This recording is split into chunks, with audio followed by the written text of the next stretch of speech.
মা নাকি একদিন রাত্রেবেলায় যখন ওয়াশরুমে যায় হসপিটালের, ওয়াশরুমের বাইরেটায় গিয়ে দেখে যে ভেতরে কেউ একজন রয়েছে, তার পা দেখা যাচ্ছে বা তার শ্যাডো পড়ছে, রয়েছে। অনেকক্ষণ ধরে ওয়েট করার পর শেষে যখন একবার জোরে ধাক্কা দিয়েছে দরজায়, তখন দরজাটা খুলে যায়। দেখছে বাথরুমের কল থেকে অটোমেটিক জল পড়ে যাচ্ছে, বাথরুমের ভেতর কেউ নেই। তো নারী অ্যাস্ট্রোলজিতে বলা হয় যখন কোনো মহিলা প্রেগনেন্ট থাকে তখন 3rd মান্থে অ্যাকচুয়ালি আত্মা প্রবেশ করে। তো সেই 3 মাসে ততদিন অবধি মানে তার আশেপাশে প্রচুর আত্মা ওই শরীরটা প্রাপ্তির জন্য ঘুরে বেড়ায়। শনি রাহু বা ধরো শনি চন্দ্র ইত্যাদি কম্বিনেশনসে আমরা দেখি যে কোনোভাবে সুপার ন্যাচারালকে বোঝার ক্ষমতা আসে। বাড়িতে ধুনো জ্বালানোটা খুবই অসপিশিয়াস, এবং ধুনো বা লোবান ইত্যাদি জিনিসগুলো যদি প্রত্যেক সন্ধ্যায় একবার করে বাড়িতে জ্বালানো হয় তাহলে আমার মনে হয় স্পিরিটসের আনাদনা যদি থেকেও থাকে কিছু, তাহলে কোনোভাবে সেটা চলে যেতে পারে বা পালিয়ে যেতে পারে। পরে ওনারা ওই আবার বাসে করে স্কানিয়ার যে বড় বড় বাস হয় ওখানে সেন্ট্রাল লন্ডন থেকে বাস ছাড়ে এবং ইয়র্কশায়ার যেতে মোটামুটি 5 আওয়ার্স লাগে, তো সেই বাসে আবার ওঠেন ওনারা। এবারে ওনারা ট্রাভেল করছেন মোটামুটি 11:15 বা ইত্যাদি ওই রকম টাইমে রাত্রির বেলা 12:30 থেকে 1:45 এরকম সময় হঠাৎ একটা জায়গায় গাড়িটা গিয়ে মানে গাড়িটা স্টপ হয়ে যায় হঠাৎ। 7 থেকে 8 বছর বয়সের একটি বালিকা মানে একটি মেয়ে হঠাৎ রাস্তার মধ্যখানে তাকে দেখছেন। তোমার কি মনে হয় যে 200-250 বছর ধরে কোনো স্পিরিটের মোক্ষ প্রাপ্তি হবে না? যে কোনো এই ধরনের মৃত্যু যেখানে ধরো কোনোভাবে অপঘাতে মৃত্যু হচ্ছে বা টাইমলি ডেথ নয়, ঠিক আছে, সুইসাইড ইত্যাদি নানান রকম বা অ্যাক্সিডেন্টাল ডেথ ইত্যাদি যখনই হয় তারা একটা লুপে চলে। পজিশনেরও স্পেসিফিক কানেকশনস রয়েছে। চন্দ্রকেতু যাদের জন্মছকে থাকে তাদের পজিশন হতে পারে। তো প্রথমেই হচ্ছে অ্যাভয়েড করতে হবে এরকম জায়গায় যাওয়া। Golpowala, the real paranormal experience. Hello everyone, welcome back. সকলকে স্বাগত জানাচ্ছি গল্পওয়ালার আরও একটা মারাত্মক হরার পডকাস্টে। আজকের এপিসোডটা ভীষণ স্পেশাল, কারণ আজ থেকে 4 দিন আগে আমাদের গল্পওয়ালা পরিবার 1 লক্ষ সাবস্ক্রাইবারের মাইলস্টোনকে স্পর্শ করেছে। Thank you so much. আর সেই কারণেই আজকের 94তম এপিসোডে আমাদের সাথে থাকছে নান আদার দ্যান অ্যাস্ট্রোলজার সুজন্য। আজকের পডকাস্টে আমরা শুনব লন্ডনে ঘটে যাওয়া একটা ভয়ানক রেসিডুয়াল হন্টিংসের ঘটনা, আর তার সাথে থাকছে স্পিরিচুয়াল ওয়ার্ল্ডের বেশ কিছু ডার্ক ও অ্যাস্ট্রোলজিক্যাল অ্যাসপেক্ট নিয়ে গভীর আলোচনা। যেমন আমাদের হাওয়া কেন লেগে যায়, বা কোনো মানুষ যদি পজেসড হয় তারপরে তার শরীর কেন খারাপ হয়, রাতের বেলায় এক জায়গা থেকে অন্য জায়গায় খাবার নিয়ে গেলে সেই খাবারের সাথে নুন লেবু লঙ্কা কেন দিয়ে দেওয়া হয়, পেঁয়াজ রসুনকে কেন আমিষ খাবারের ক্যাটাগরিতে ধরা হয়। আর তার সাথেও থাকছে প্ল্যানেটেরিয়াস ডিসকাশন, যেমন কলিযুগে বুধ, রাহু এবং শুক্রকে কেন মেজর প্ল্যানেট হিসেবে ধরা হয়। সব কিছু জানবো আমরা আজকের পডকাস্টে। তো ভিডিওটা কোথা থেকে দেখছো কমেন্ট করে অবশ্যই জানিও, আর তার সাথে লাইক বাটনটাও প্রেস করে দিও। আর তোমরাও যদি চাও তোমাদের জীবনে ঘটে যাওয়া কোনো রিয়েল লাইফ প্যারানর্মাল এক্সপিরিয়েন্স তোমরা আমার সাথে শেয়ার করবে, বা গল্পওয়ালা পরিবারের সাথে নিজের জীবনে ঘটে যাওয়া ঘটনা শেয়ার করবে, তো আমার ইনস্টাগ্রাম আইডি storyteller_অরিত্রকে ফলো করে ইনবক্সে ঘটনা লিখে পাঠাতে পারো। এখন ঘড়িতে রাত 10টা, আর আমি অরিত্র থাকছি তোমাদের সাথে মারাত্মক একটা হরর পডকাস্ট নিয়ে। হ্যালো সুজন্যদা, কেমন আছো? খুব ভালো, তুমি কেমন আছো? চলছে। তো আজকে তুমি গল্পওয়ালাতে এসেছো, আর এটা বলতে পারো যে সামহাও কোথাও না কোথাও আমার একটা ড্রিম ছিল যে তোমাকে আমি গল্পওয়ালাতে নিয়ে আসবো। তো সেই অনুযায়ী তোমার সাথে আমার কথা হচ্ছে প্রায় 1 মাসের কাছাকাছি হলো। তো বেসিক্যালি কী হয়, যখন আমি প্রথম তোমার কন্টেন্ট দেখি বা অ্যাস্ট্রোলজিক্যাল অ্যাসপেক্টে যখন আমি তোমার কথাগুলো শুনি, তো আমার ভীষণ ভালো লাগে তোমার স্টেটমেন্টগুলো। তো তখন থেকেই আমি ভেবে রেখেছিলাম যে কোনো না কোনো একদিন তোমার সাথে আমি বসে কথা বলবো। তো আজকের এপিসোড শুরু তো করবো অবশ্যই ভৌতিক ঘটনা দিয়ে, কারণ তুমি প্রচুর ক্লায়েন্টস দেখো যাদের লাইফের এরকম প্রচুর ঘটনা আছে, যেই ঘটনাগুলো শুনলে হয়তো গল্পওয়ালা পরিবার বা গল্পওয়ালা পরিবারের যে অডিয়েন্স তারা ভীষণ মজা পাবে, তারা এন্টারটেইন হবে, যেই কারণে তারা আসে গল্পওয়ালাতে ঘটনা শুনতে। তো সেরকমই একটা ঘটনা দিয়ে আজকের এপিসোডটা আমরা শুরু করব। তো দেখো, আমি তো ঘটনা বলবই, এবং খুব রিসেন্ট একটি ঘটনা বলবো যেটা শেয়ার করেছেন আমারই এক ক্লায়েন্ট। তিনি সাউথ কলকাতায় থাকেন। তো তার আগে আমি বরং তোমার থেকে একটা গল্প শুনতে খুব ইন্টারেস্টেড, বিকজ তুমি তো এত মানে ঘটনা শেয়ার করে থাকো এবং তোমার অকাল্ট নলেজও বেশ ভালো। আমি তোমার বেশ কিছু রিলস দেখেছি। তো তুমি একটা আমার ভালো কিছু ঘটনা শোনাও, আমি শুনি, তারপরে আমি একটা ঘটনা বলবো।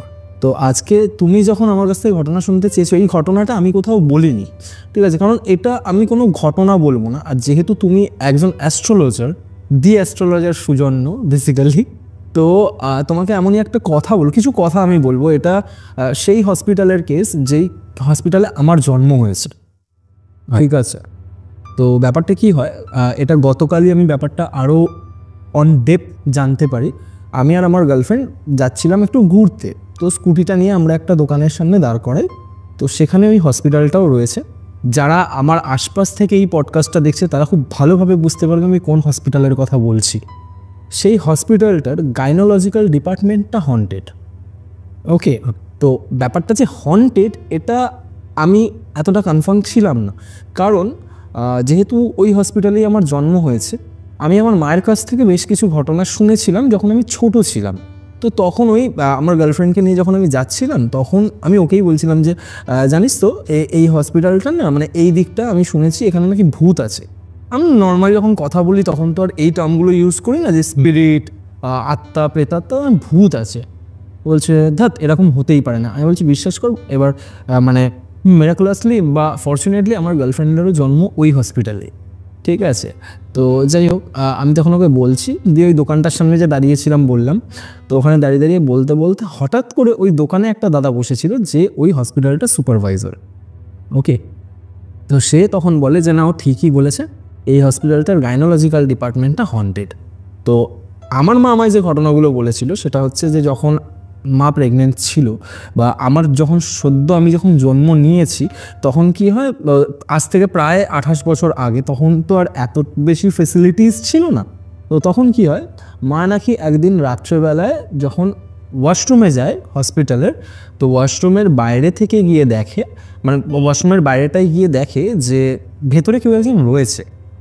ওকে, আর তুমি দেখবে হসপিটালের যে ওয়াশরুমগুলো থাকে না, নিচ থেকে গেটগুলো এতটা গ্যাপ থাকে। ওকে, তো মা বাইরে থেকে দেখে বুঝতে পারছে যে ভেতরে কেউ একটা রয়েছে, তার পা দেখা যাচ্ছে বা তার শ্যাডো পড়ছে, রয়েছে। অনেকক্ষণ ধরে ওয়েট করার পর যখন দরজায় ধাক্কা মেরেছে, ঠিক আছে, অনেকবার দরজায় ধাক্কা দিয়েছে, নক করেছে, তো এরকম কেউ দরজা খুলছে না। তো শেষে যখন একবার জোরে ধাক্কা দিয়েছে দরজায়, তখন দরজাটা খুলে যায়। দেখছে বাথরুমের কল থেকে অটোমেটিক জল পড়ে যাচ্ছে, বাথরুমের ভেতর কেউ নেই। ওকে, কাট টু সেকেন্ড ইনসিডেন্ট।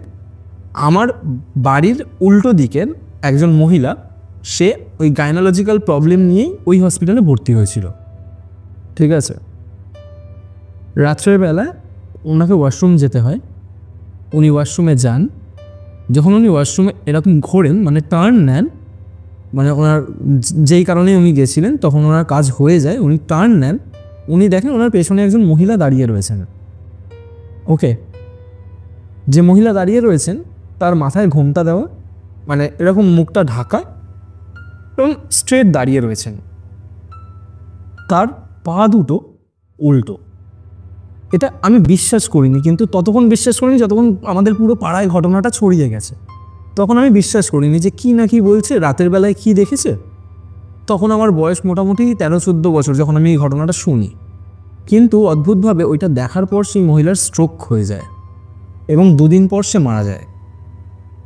ওকে, এবার গতকাল যখন আমি যাই সেই দোকানটার সামনে, তখন সেই সুপারভাইজার দাদা আমাকে বলে যে ও কথাটা তো ঠিকই বলছে, এখানে ভূত তো রয়েছে। আমি বললাম যে কেন, তোমরা কি দেখেছো বা তোমরা কি বুঝেছো? প্রথমে আমি জিজ্ঞেস করি যে তুমি কি করে জানো? বললো যে আমি এখানে সুপারভাইজারের কাজ করি। আমি বললাম ও আচ্ছা। তখন বলছে যে ধরো ক্লিনাররা ফ্লোর পুরো ক্লিন করে দিয়ে, ড্রাই করে দিয়ে চলে গেছে, 2 মিনিট পর এসে দেখছে পুরো ফ্লোরে জল ভর্তি, পুরো পড়ে আছে। বলছে ওখানে বেশ কিছু মুসলিম ডক্টরও রয়েছে, তো তারা দেওয়ালে আয়াতুল কুরসি বা বিভিন্ন ভগবানের সিম্বল এরকম ঝুলিয়ে রেখেছেন ওই গাইনোলজিক্যাল ডিপার্টমেন্টটাতে। তো এই জিনিসটা আমি মানে যেহেতু তুমি হঠাৎ করে বললে যে তোমার ঘটনা শোনাতে, তো এইটা রিসেন্ট একদম গতকালের কথা আমি তোমাকে বলছি যে এরকম অনেক কিছুই হয় ওই হসপিটালের ওই গাইনোলজিক্যাল ডিপার্টমেন্টটাতে। এবার আমি কেন বললাম তোমাকে এই কথাটা, যেহেতু তুমি অ্যাস্ট্রোলজার, তো আমরা সবসময় শুনে এসেছি যে অ্যাস্ট্রোলজিক্যাল চার্টে প্ল্যানেটেরিয়াস প্লেসমেন্টের জন্যেই আমরা স্পিরিট সেন্স করতে পারি, আমরা ভূত প্রেত দেখতে পারি বা আমরা আফেক্টেড হই। এরকম কিছু মানুষ থাকে যারা কোনোদিনই ভূত প্রেত দেখতে পায় না, রাইট? তো এই যে ঘটনাটা এই হসপিটালের একটা নির্দিষ্ট জায়গাতে, এটার পেছনেও কি কোনো অ্যাস্ট্রোলজিক্যাল অ্যাসপেক্ট কাজ করে? হ্যাঁ, নিশ্চয়ই। দেখো, সবার প্রথম হচ্ছে যে হসপিটাল, স্পেসিফিক্যালি যে কোনো হসপিটালে এই ধরনের স্পিরিটসের মানে যাতায়াত বা কোনোভাবে থেকে যাওয়া অনেক বেশিভাবে হওয়াটা পসিবল। এবং তুমি বলছো গাইনোকোলজিক্যাল ডিপার্টমেন্ট, তো এবারে নাডি অ্যাস্ট্রোলজি অনুযায়ী, তো আমরা মানে যেহেতু আমি নাডি অ্যাস্ট্রোলজার, ভৃগুনন্দী নাডি অ্যাস্ট্রোলজার আমি, তো নাডি অ্যাস্ট্রোলজিতে বলা হয় যখন কোনো মহিলা প্রেগনেন্ট থাকে তখন 3rd মান্থে অ্যাকচুয়ালি আত্মা প্রবেশ করে। তো এমনিতেও তুমি শুনে থাকবে আতুর বা ইত্যাদিতে যেতে বারণ করে অনেকের বাড়িতে বা ইত্যাদি, বা কেউ ধরো যদি কোনো স্পিরিচুয়াল কোনো মেজার নিয়ে থাকে, তো মানে কোনোভাবে যদি কোনো কবচ বা কোনো তাবিজ থাকে তার গলায় বা ধারণ করা যদি কিছু এই ধরনের জিনিস থাকে, তো অনেক সময় অ্যাস্ট্রোলজার বা তান্ত্রিকরা এই ধরনের জায়গাগুলো যেতে বারণ করে। তো যেতে বারণ করে তার কারণটা হচ্ছে যতক্ষণ আত্মার প্রবেশ হয় না, 3 মাসে যেটা আমি বলছি যে আত্মার প্রবেশ হয় অ্যাকর্ডিং টু নাডি অ্যাস্ট্রোলজি, তো সেই 3 মাসে ততদিন অবধি মানে তার আশেপাশে প্রচুর আত্মা ওই শরীরটা প্রাপ্তির জন্য ঘুরে বেড়ায়। আচ্ছা, তো এবারে তুমি গাইনোকোলজিক্যাল ডিপার্টমেন্ট বলছো, ওখানে এরকমও হতে পারে যে ধরো অ্যাবর্শনের কাজ হয় বা ইত্যাদি গাইনোকোলজি রিলেটেড যা যা জিনিসপত্র হওয়া উচিত একটা হসপিটালে সব কিছুই হয়। এবং তন্ত্রের ক্ষেত্রে আমরা তোমার এই জারদ সন্তান তুমি নিশ্চয়ই শুনেছো, তো এটাকে আমাদের তন্ত্রের ল্যাঙ্গুয়েজে কাচ্চা কালুয়া বলে, তো এটা খুব ফেমাস। তো পঞ্চমন্ডির আসন যারা করতে চান বা যারা পিশাচ সিদ্ধি বা ইত্যাদি প্রেত সিদ্ধি ইত্যাদি জিনিসপত্রে ইন্টারেস্ট রাখেন যে সমস্ত তান্ত্রিকরা, তো তাদের জন্য সবার প্রথম দরকার লাগে হচ্ছে এই জারদ সন্তানের মাথা, যেটা কপালপাত্র নয় ইত্যাদি। তো এই জিনিসগুলো সোর্স করাও হয় এই রকম হসপিটালসের থেকে বা নার্সিং হোমসের থেকে ইত্যাদি, নলে তো পাওয়া যাবে না। অথেন্টিক জিনিস প্রাপ্তি এই ধরনের ভাবে কোনোভাবে ভেতর থেকে এই ধরনের হয়ে থাকে। তো এবার পার্টিকুলার এই জায়গাটায় এখন নানান রকমভাবে এখানে স্পিরিটসের আরাধনা হয়ে থাকতে পারে। আমি এই পার্টিকুলার ঘটনাগুলো বা এই পার্টিকুলার ইনফরমেটিভ জিনিসগুলো শেয়ার করলাম তোমাকে এই কারণেই, যাতে বুঝতে সুবিধা হয় যে কেন পার্টিকুলার ওই ডিপার্টমেন্টেই প্রবলেমগুলো অ্যারাইজ হচ্ছে। এবার ধরো ওখানে হয়তো কোনো ইনসিডেন্ট হয়েছে, কোনো ধরো এরকম কোনো চাইল্ড অ্যাবর্ট হয়েছে, সাথে সাথে হয়তো সেই সময় কোনো মহিলা ওখানে দেহ রেখেছেন, তো ইত্যাদি, তার হয়তো কোনোভাবে স্পিরিট থেকে গেছে, বা হয়তো একাধিক ইনসিডেন্টস ওখানে হয়েছে এরকম, সেগুলো মানে কোনোভাবে এফেক্ট করেছে জায়গাটাকে ইত্যাদি।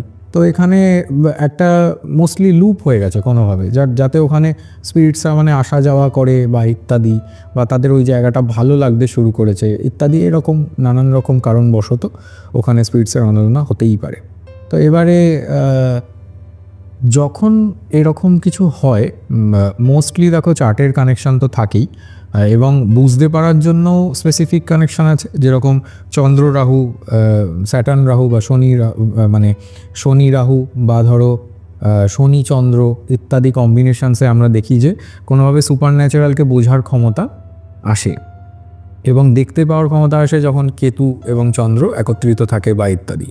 তো এবার এই জিনিসগুলো দেখো আমি অন্য পডকাস্টেও বলেছি, প্রেত কথার পডকাস্টেও আমি অনেকবার বলেছি। তো এবার সেই জিনিসগুলো ছাড়াও এখানে আরও কিছু প্রবলেমস হয়ে থাকতে পারে, যেরকম ধরো ওখানে মানে অপারেশন টেবিলে বা ধরো কোনো ওই ডিপার্টমেন্টে কারোর মৃত্যু ঘটেছে, এরকমও হতে পারে। সেটা হয়তো টাইমলি ডেথ নয়, ঠিক আছে, কোনো ধরো বেবি হতে গিয়ে কেউ অনেক সময় দেখবে তুমি অনেকে এক্সপায়ার করে যান কোনো কষ্টের কারণবশত বা ইত্যাদি, নানান রকম কমপ্লিকেশনস হয়ে থাকতে পারে। তো এই ধরনের কেসেসেও যে আত্মা মানে কোনো লোকপ্রাপ্তি সেই আত্মার ঘটে থাকবে সেটা নাও হয়ে থাকতে পারে।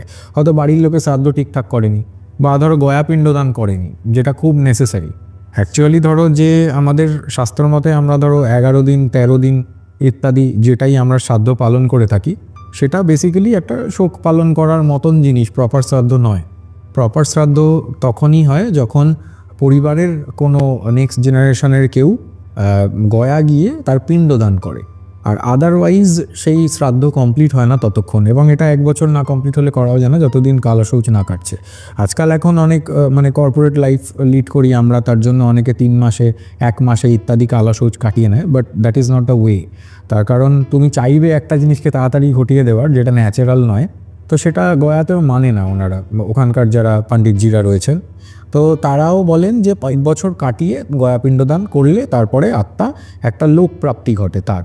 তো এই ধরনের সিচুয়েশান এরকম হয়ে থাকতে পারে হয়তো যে পার্টিকুলার ওখানে মানে যার স্পিরিট রয়েছে ইত্যাদি, তার বাড়ির লোকেরা কোনো এরকম স্টেপ নেননি, যার কারণবশত হয়তো ওখানে প্রবলেমটা রয়ে গেছে। এবং পিতৃদোষের কথা তো আমি অনেক জায়গাতে বলেছি এর আগে। তো পিতৃদোষের জন্য নানানভাবে নানান প্রবলেম অ্যারাইজ হয় লাইফে, এবং অনেক সময় যেটা আমরা বেদিক অ্যাস্ট্রোলজিতে শাপিত যোগ বলে থাকি, স্যাটার্ন রাহুর কারণবশত, সেটাও কোনোভাবে এইভাবেই এফেক্ট করে। মানে this are not that different, মানে পিতৃদোষ এবং শাপিত দোষ নট দ্যাট ডিফারেন্ট বেদিক অ্যাস্ট্রোলজি অনুযায়ী। যদিও নাড়িতে কিছু আলাদা মানে কানেকশানস রয়েছে, নাড়িতে আবার মঙ্গল রাহু বা শনি মঙ্গল থাকলেও সেটাকে শাপিত দোষ ধরা হয়, তো ইত্যাদি। তো এই ধরনের তো জিনিসপত্র রয়েছেই আর কি। এইভাবে কিছু ওখানে ঘটনা হয়তো ঘটেছিল, বা মানে এখনও হয়তো ঘটে, মানে কোনো ধরনের ধরো মানে অ্যাবর্শন করানো বা ইত্যাদি জিনিস সবই তো গাইনি ডিপার্টমেন্টের আন্ডারেই পড়ে। তো এই ধরনের জিনিসপত্র হতে হতে ওই জায়গাটায় একটা অটোমেটিক নেগেটিভিটি তৈরি হওয়ার জায়গা রয়েছে।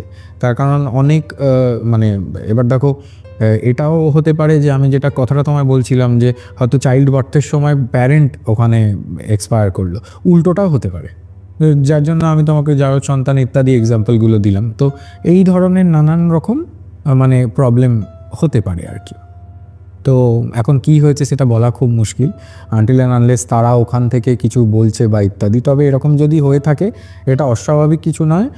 হসপিটাল জায়গাটা এমনিতেও একটুখানি নেগেটিভিটি থাকে এখানে, এবং আমি প্রচুর ইনসিডেন্ট মানুষের শুনেছি, অন্য পডকাস্টে শুনেছি, অনেক অ্যাস্ট্রোলজার, অনেক তান্ত্রিকদেরও ঘটনা যখন তারা এসে বলে কোনো ভালো পডকাস্টে, তখন আমি তাদের কিছু ঘটনাতেও শুনেছি যে এরকম হসপিটালের থেকে সেই মাধ্যমে কোনো প্রবলেম হয়েছে বা হসপিটালে যাওয়ার পর কোনো প্রবলেম হয়েছে ইত্যাদি।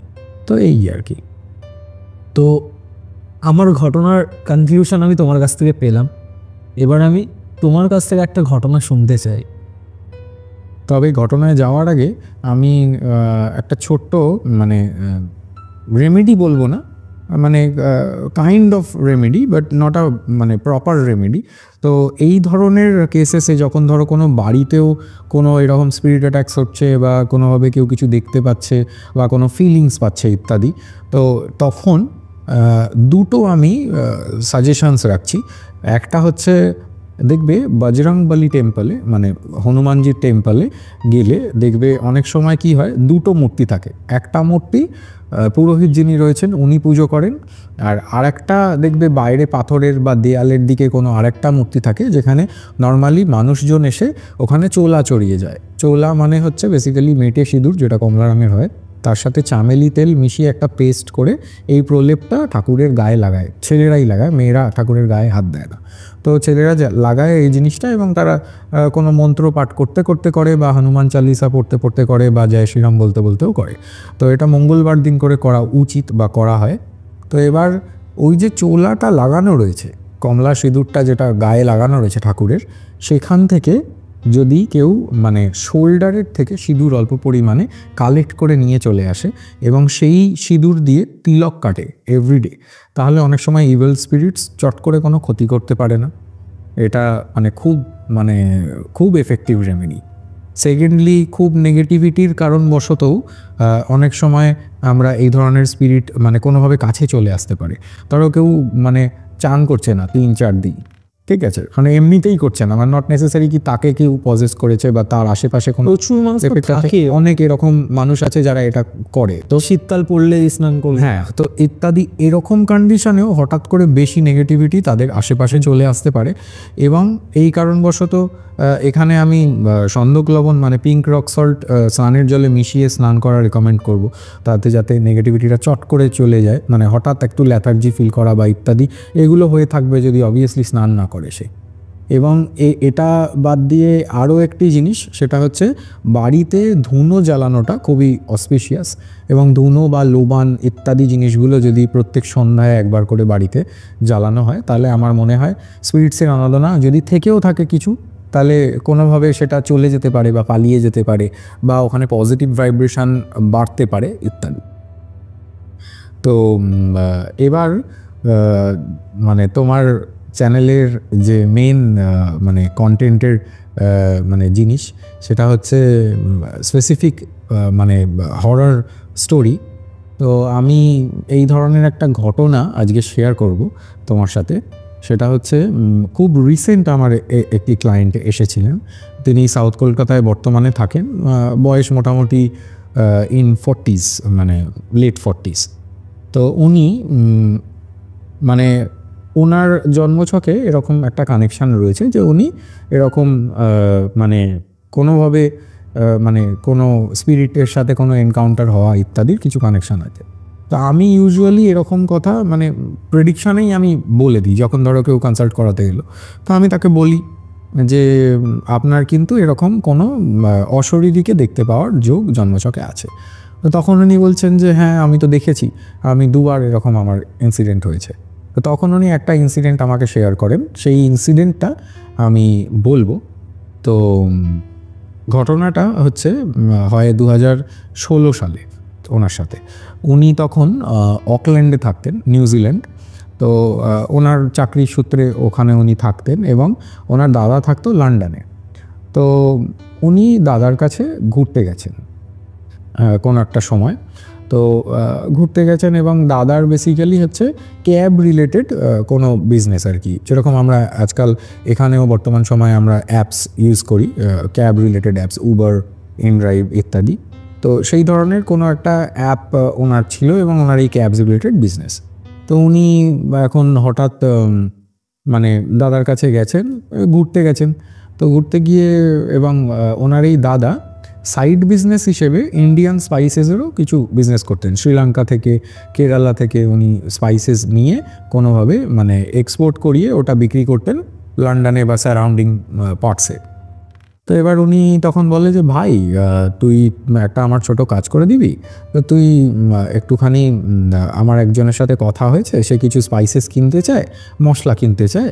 তো তোর তো মোটামুটি নলেজ আছে জিনিসপত্র সম্বন্ধে, তুই যদি একটু পারিস, আমি একটা অন্য কাজে ব্যস্ত থাকবো, তো তুই যদি কালকে একটু যেতে পারিস। তার নাম ব্যারি, যে ক্লায়েন্ট আর কি। তো বলছে যে ব্যারির সাথে তুমি যদি দেখা করো, একটু কাইন্ড অফ এই জিনিসটা মানে বুঝিয়ে দিতে পারো, বা একটা কন্টেনার দিয়েছে তাকে স্যাম্পেল ইত্যাদি। তো বলে যে ঠিক আছে আমি করব, কোনো অসুবিধা নেই। তো তুমি তোমার গাড়ির চাবিটা দাও, আমি তাহলে বেরোই, সেইভাবে আমি ওনাকে দেখিয়ে আসি। বলছে না, গাড়ি নিয়ে তোমাকে যেতে হবে না। তো উনি খুব মানে রাইডিং ড্রাইভিং করতে ভালোবাসেন এরকম একজন ব্যক্তিত্ব আমার ক্লায়েন্ট যিনি। তো উনি বলছেন যে কেন, আমি তো মানে আমি কি গাড়ি খারাপ চালাই, কেন আমাকে গাড়ি নিয়ে যেতে বারণ করছো? তো বলছে যে না, ওইসব রাস্তায় গাড়ি চালাতে হবে না, তুমি বাসে করে যাও, দিনের বেলা যাও, তাড়াতাড়ি ফিরে আসবে। তো উনি এখন গেছেন পরের দিন সকালবেলা, উনি সেই ব্যারি নামক ব্যক্তিকে স্পাইসেস দেখিয়েছেন। দেখিয়ে মোটামুটি এটা হচ্ছে ইয়র্কশায়ার এরিয়া, ঠিক আছে।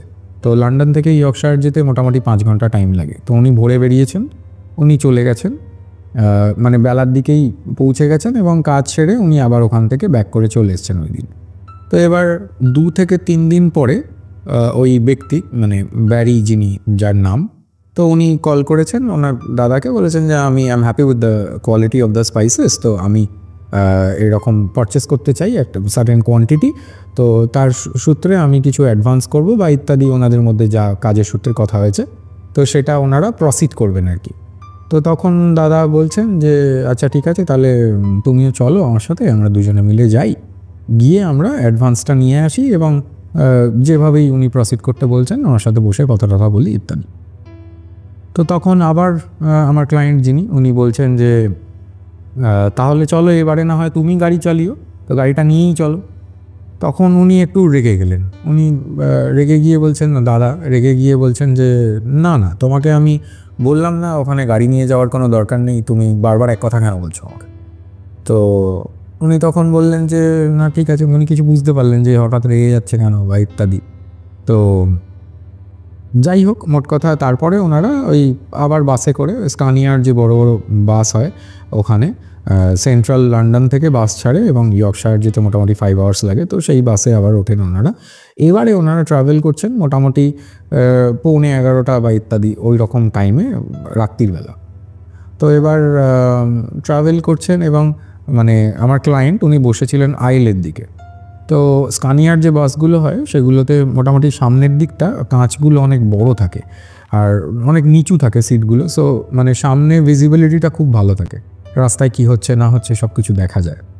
তো হঠাৎ এরকম ওখানকার রাস্তাঘাটও অনেক অন্যরকম, তো খুব মানে গাড়ি চলছে এবং মোটামুটি 12:30 থেকে 1:45 এরকম সময় হঠাৎ একটা জায়গায় গাড়িটা গিয়ে মানে গাড়িটা স্টপ হয়ে যায় হঠাৎ। তো এবং জোরে ব্রেক মারে।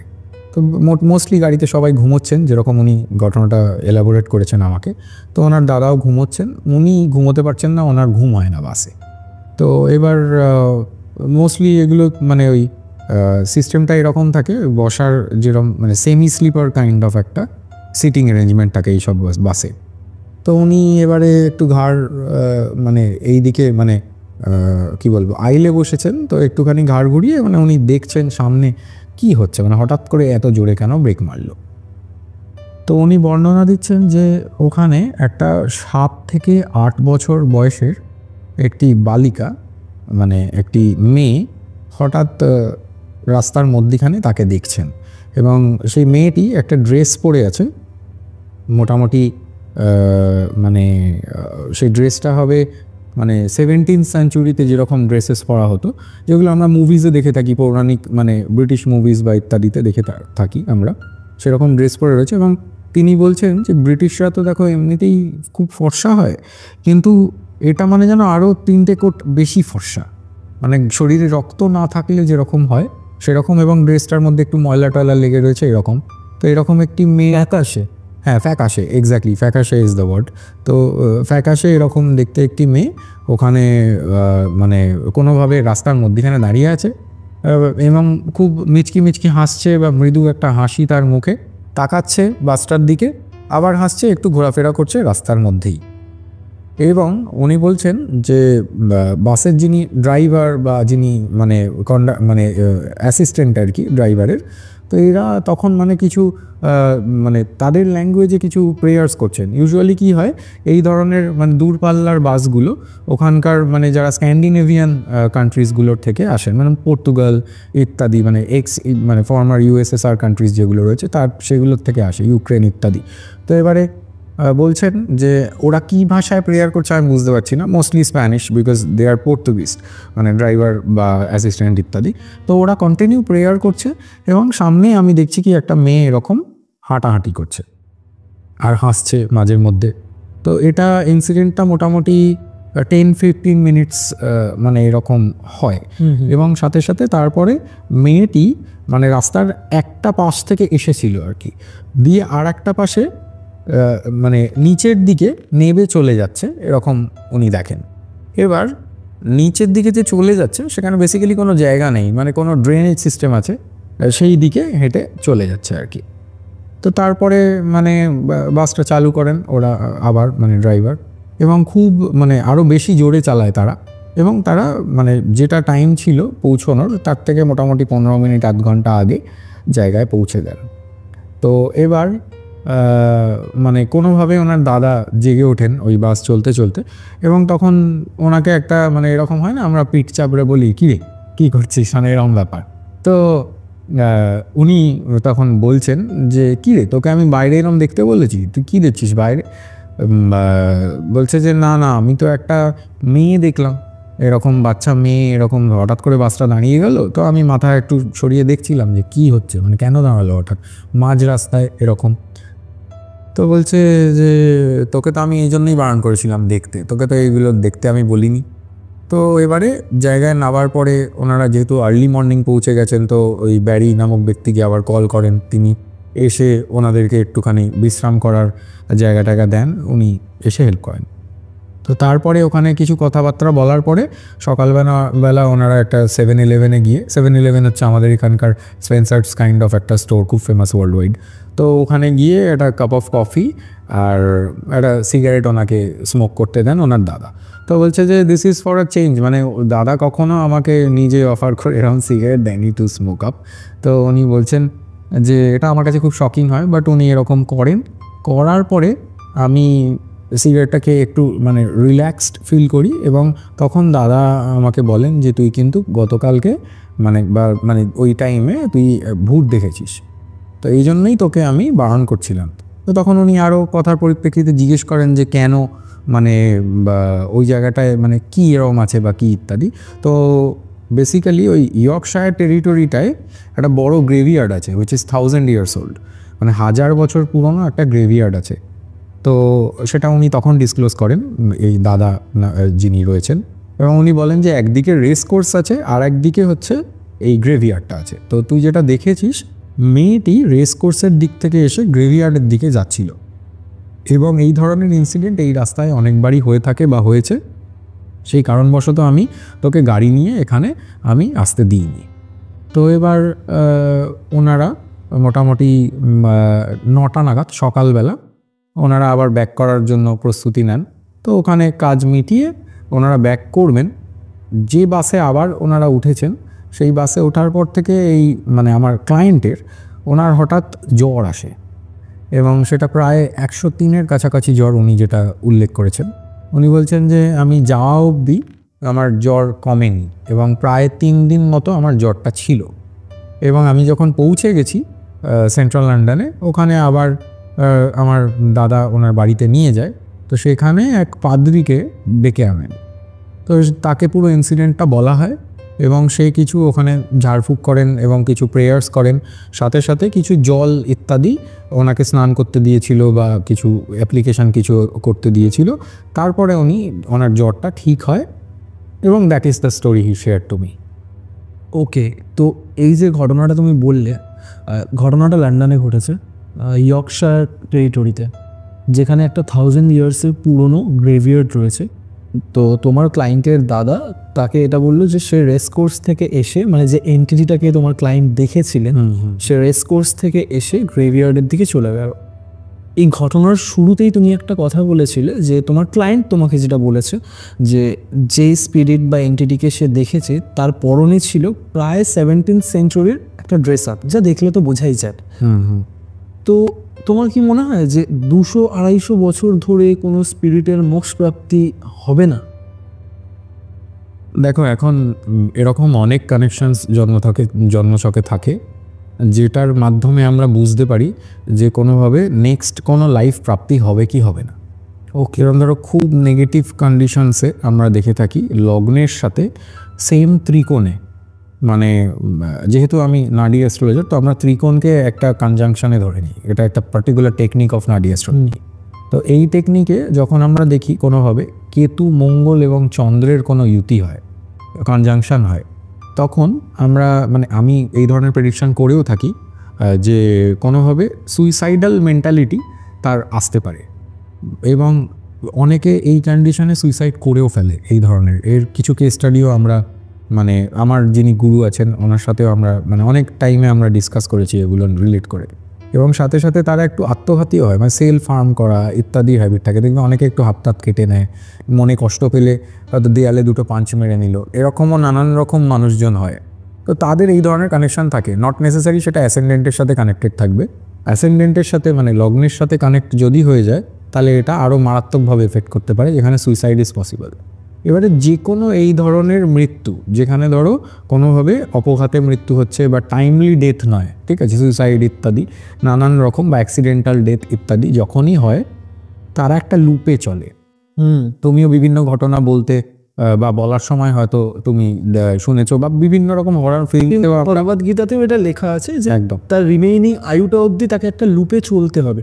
এই পারসেপশন থেকে আমি তোমাকে প্রশ্নটা করলাম যে কারোর আয়ু তো 200-250 বছর হতে পারে না, তাহলে সে এখনো আটকে আছে কি করে সেই লুপটাতে? হ্যাঁ, এবার দেখো প্রত্যেক ধর্মেরই কোনো না কোনো রকম কোনো রিচুয়ালস থাকে। হয়তো তার ফ্যামিলির নেক্সট জেনারেশনে যারা ছিল তারা কোনোভাবে সেই রিচুয়ালগুলো পারফর্ম করেনি, ওই জন্য সেই লুপে সে আটকেই রয়েছে।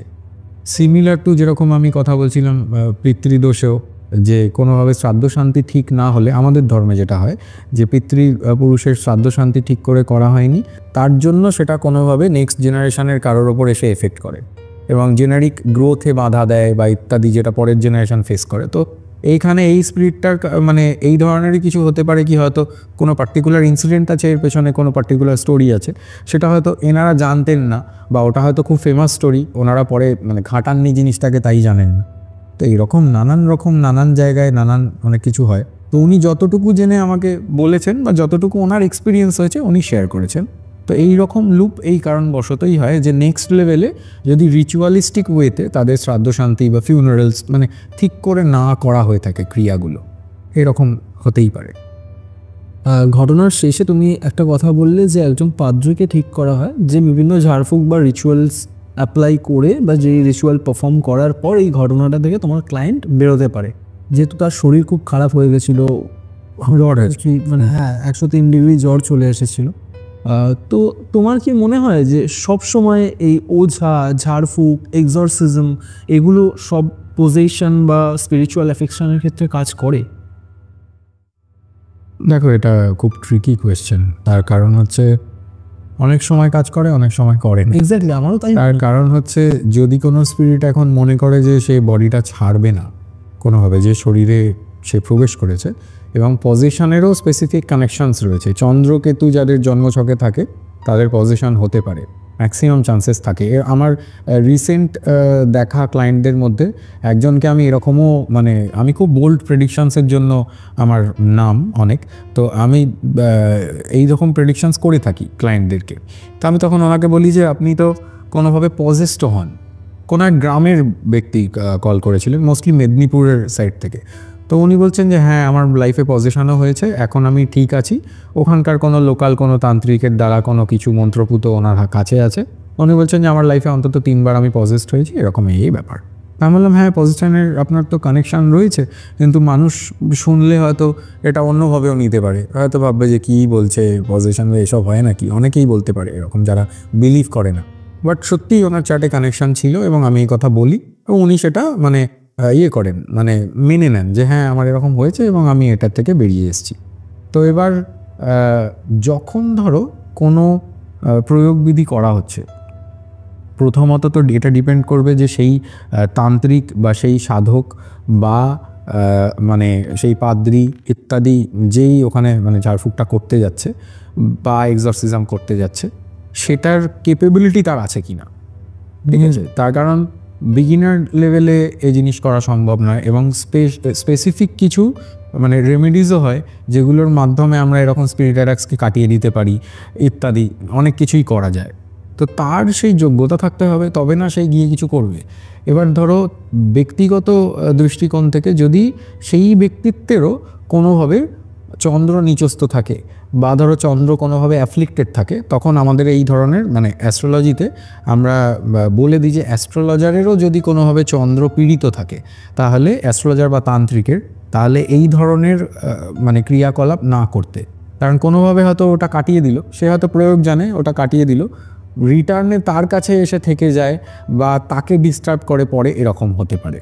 তো ওই জন্য আমরা এই মানে এই কারণটার জন্যই আমরা মানে অনেক সময় মানে আমার গুরুও আমাকে বলেছিলেন যে যখনই তুমি এই ধরনের কোনো কাজ করবে দেখে নেবে তোমার সেই সময় ট্রানজিটে চন্দ্র কীরকম জায়গায় রয়েছে, আদারওয়াইজ তুমি এরকম কেস নেবে না সেই সময়। এবারে নট নেসেসারি কি কারো পার্মানেন্ট চার্টেই এই প্রবলেমটা থাকতে হবে যে চন্দ্র নিচস্থ বা ইত্যাদি। মোস্টলি সব অ্যাস্ট্রোলজারদেরই চন্দ্র কোথাও না কোথাও অ্যাফ্লিক্টেড থাকে, নইলে তারা ভালো হিলার হতে পারবেন না বা ওই সেন্স অফ সাইকিক এবিলিটি আসবে না। তো এবার এটা বাদেও অনেক সময় কি হয়, মানে ধরো ট্রানজিট অনুযায়ী আমরা বেশি প্রেডিকশনস করে থাকি নাডি অ্যাস্ট্রোলজাররা, গোচর।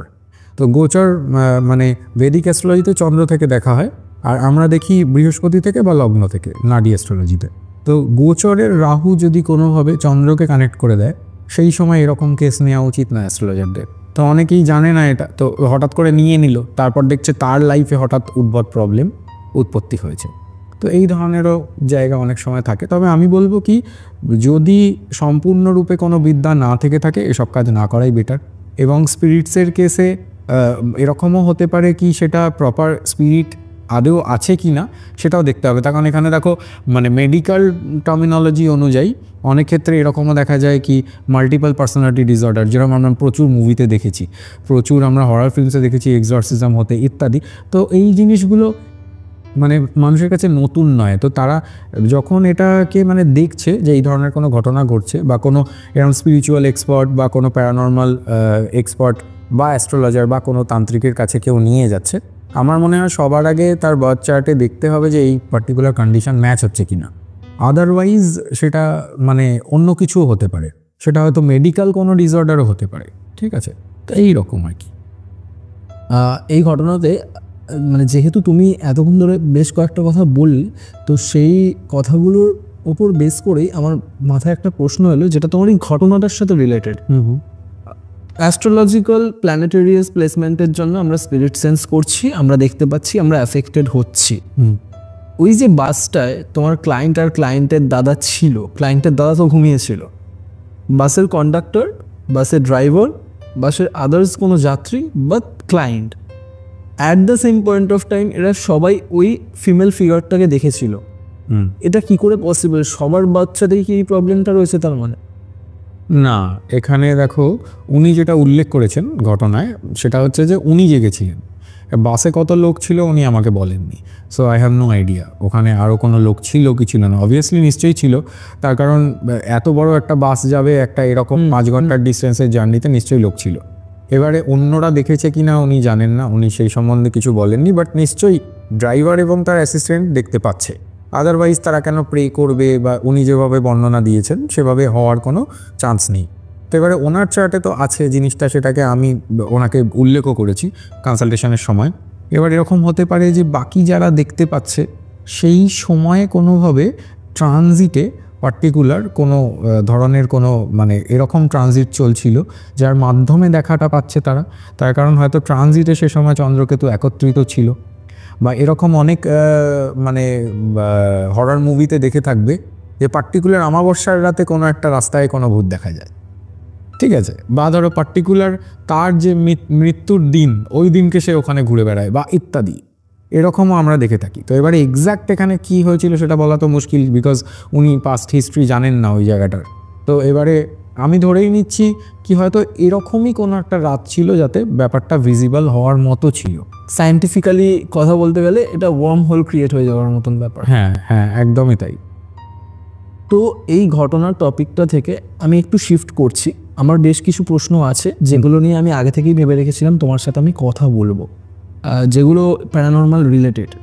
আমরা অনেক সময় দেখেছি যে আমরা শ্মশানে যাই বা আমরা গ্রেভইয়ার্ডে যাই ঘুরতে, আমরা রাতের বেলায় ধরো ছাদে বসে আড্ডা মারছি, কথা বলছি, সেক্ষেত্রে অনেক সময় দেখা গেছে এই হাওয়া লেগে যাওয়ার একটা ব্যাপার আছে।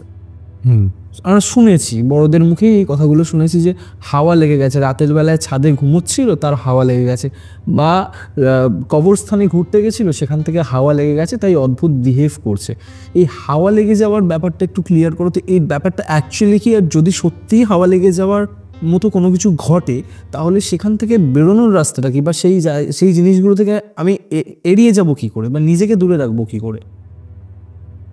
দেখো, আমি আবার ওই সেম প্ল্যানেটের রেফারেন্স দিয়ে জিনিসটা বোঝানোর চেষ্টা করব।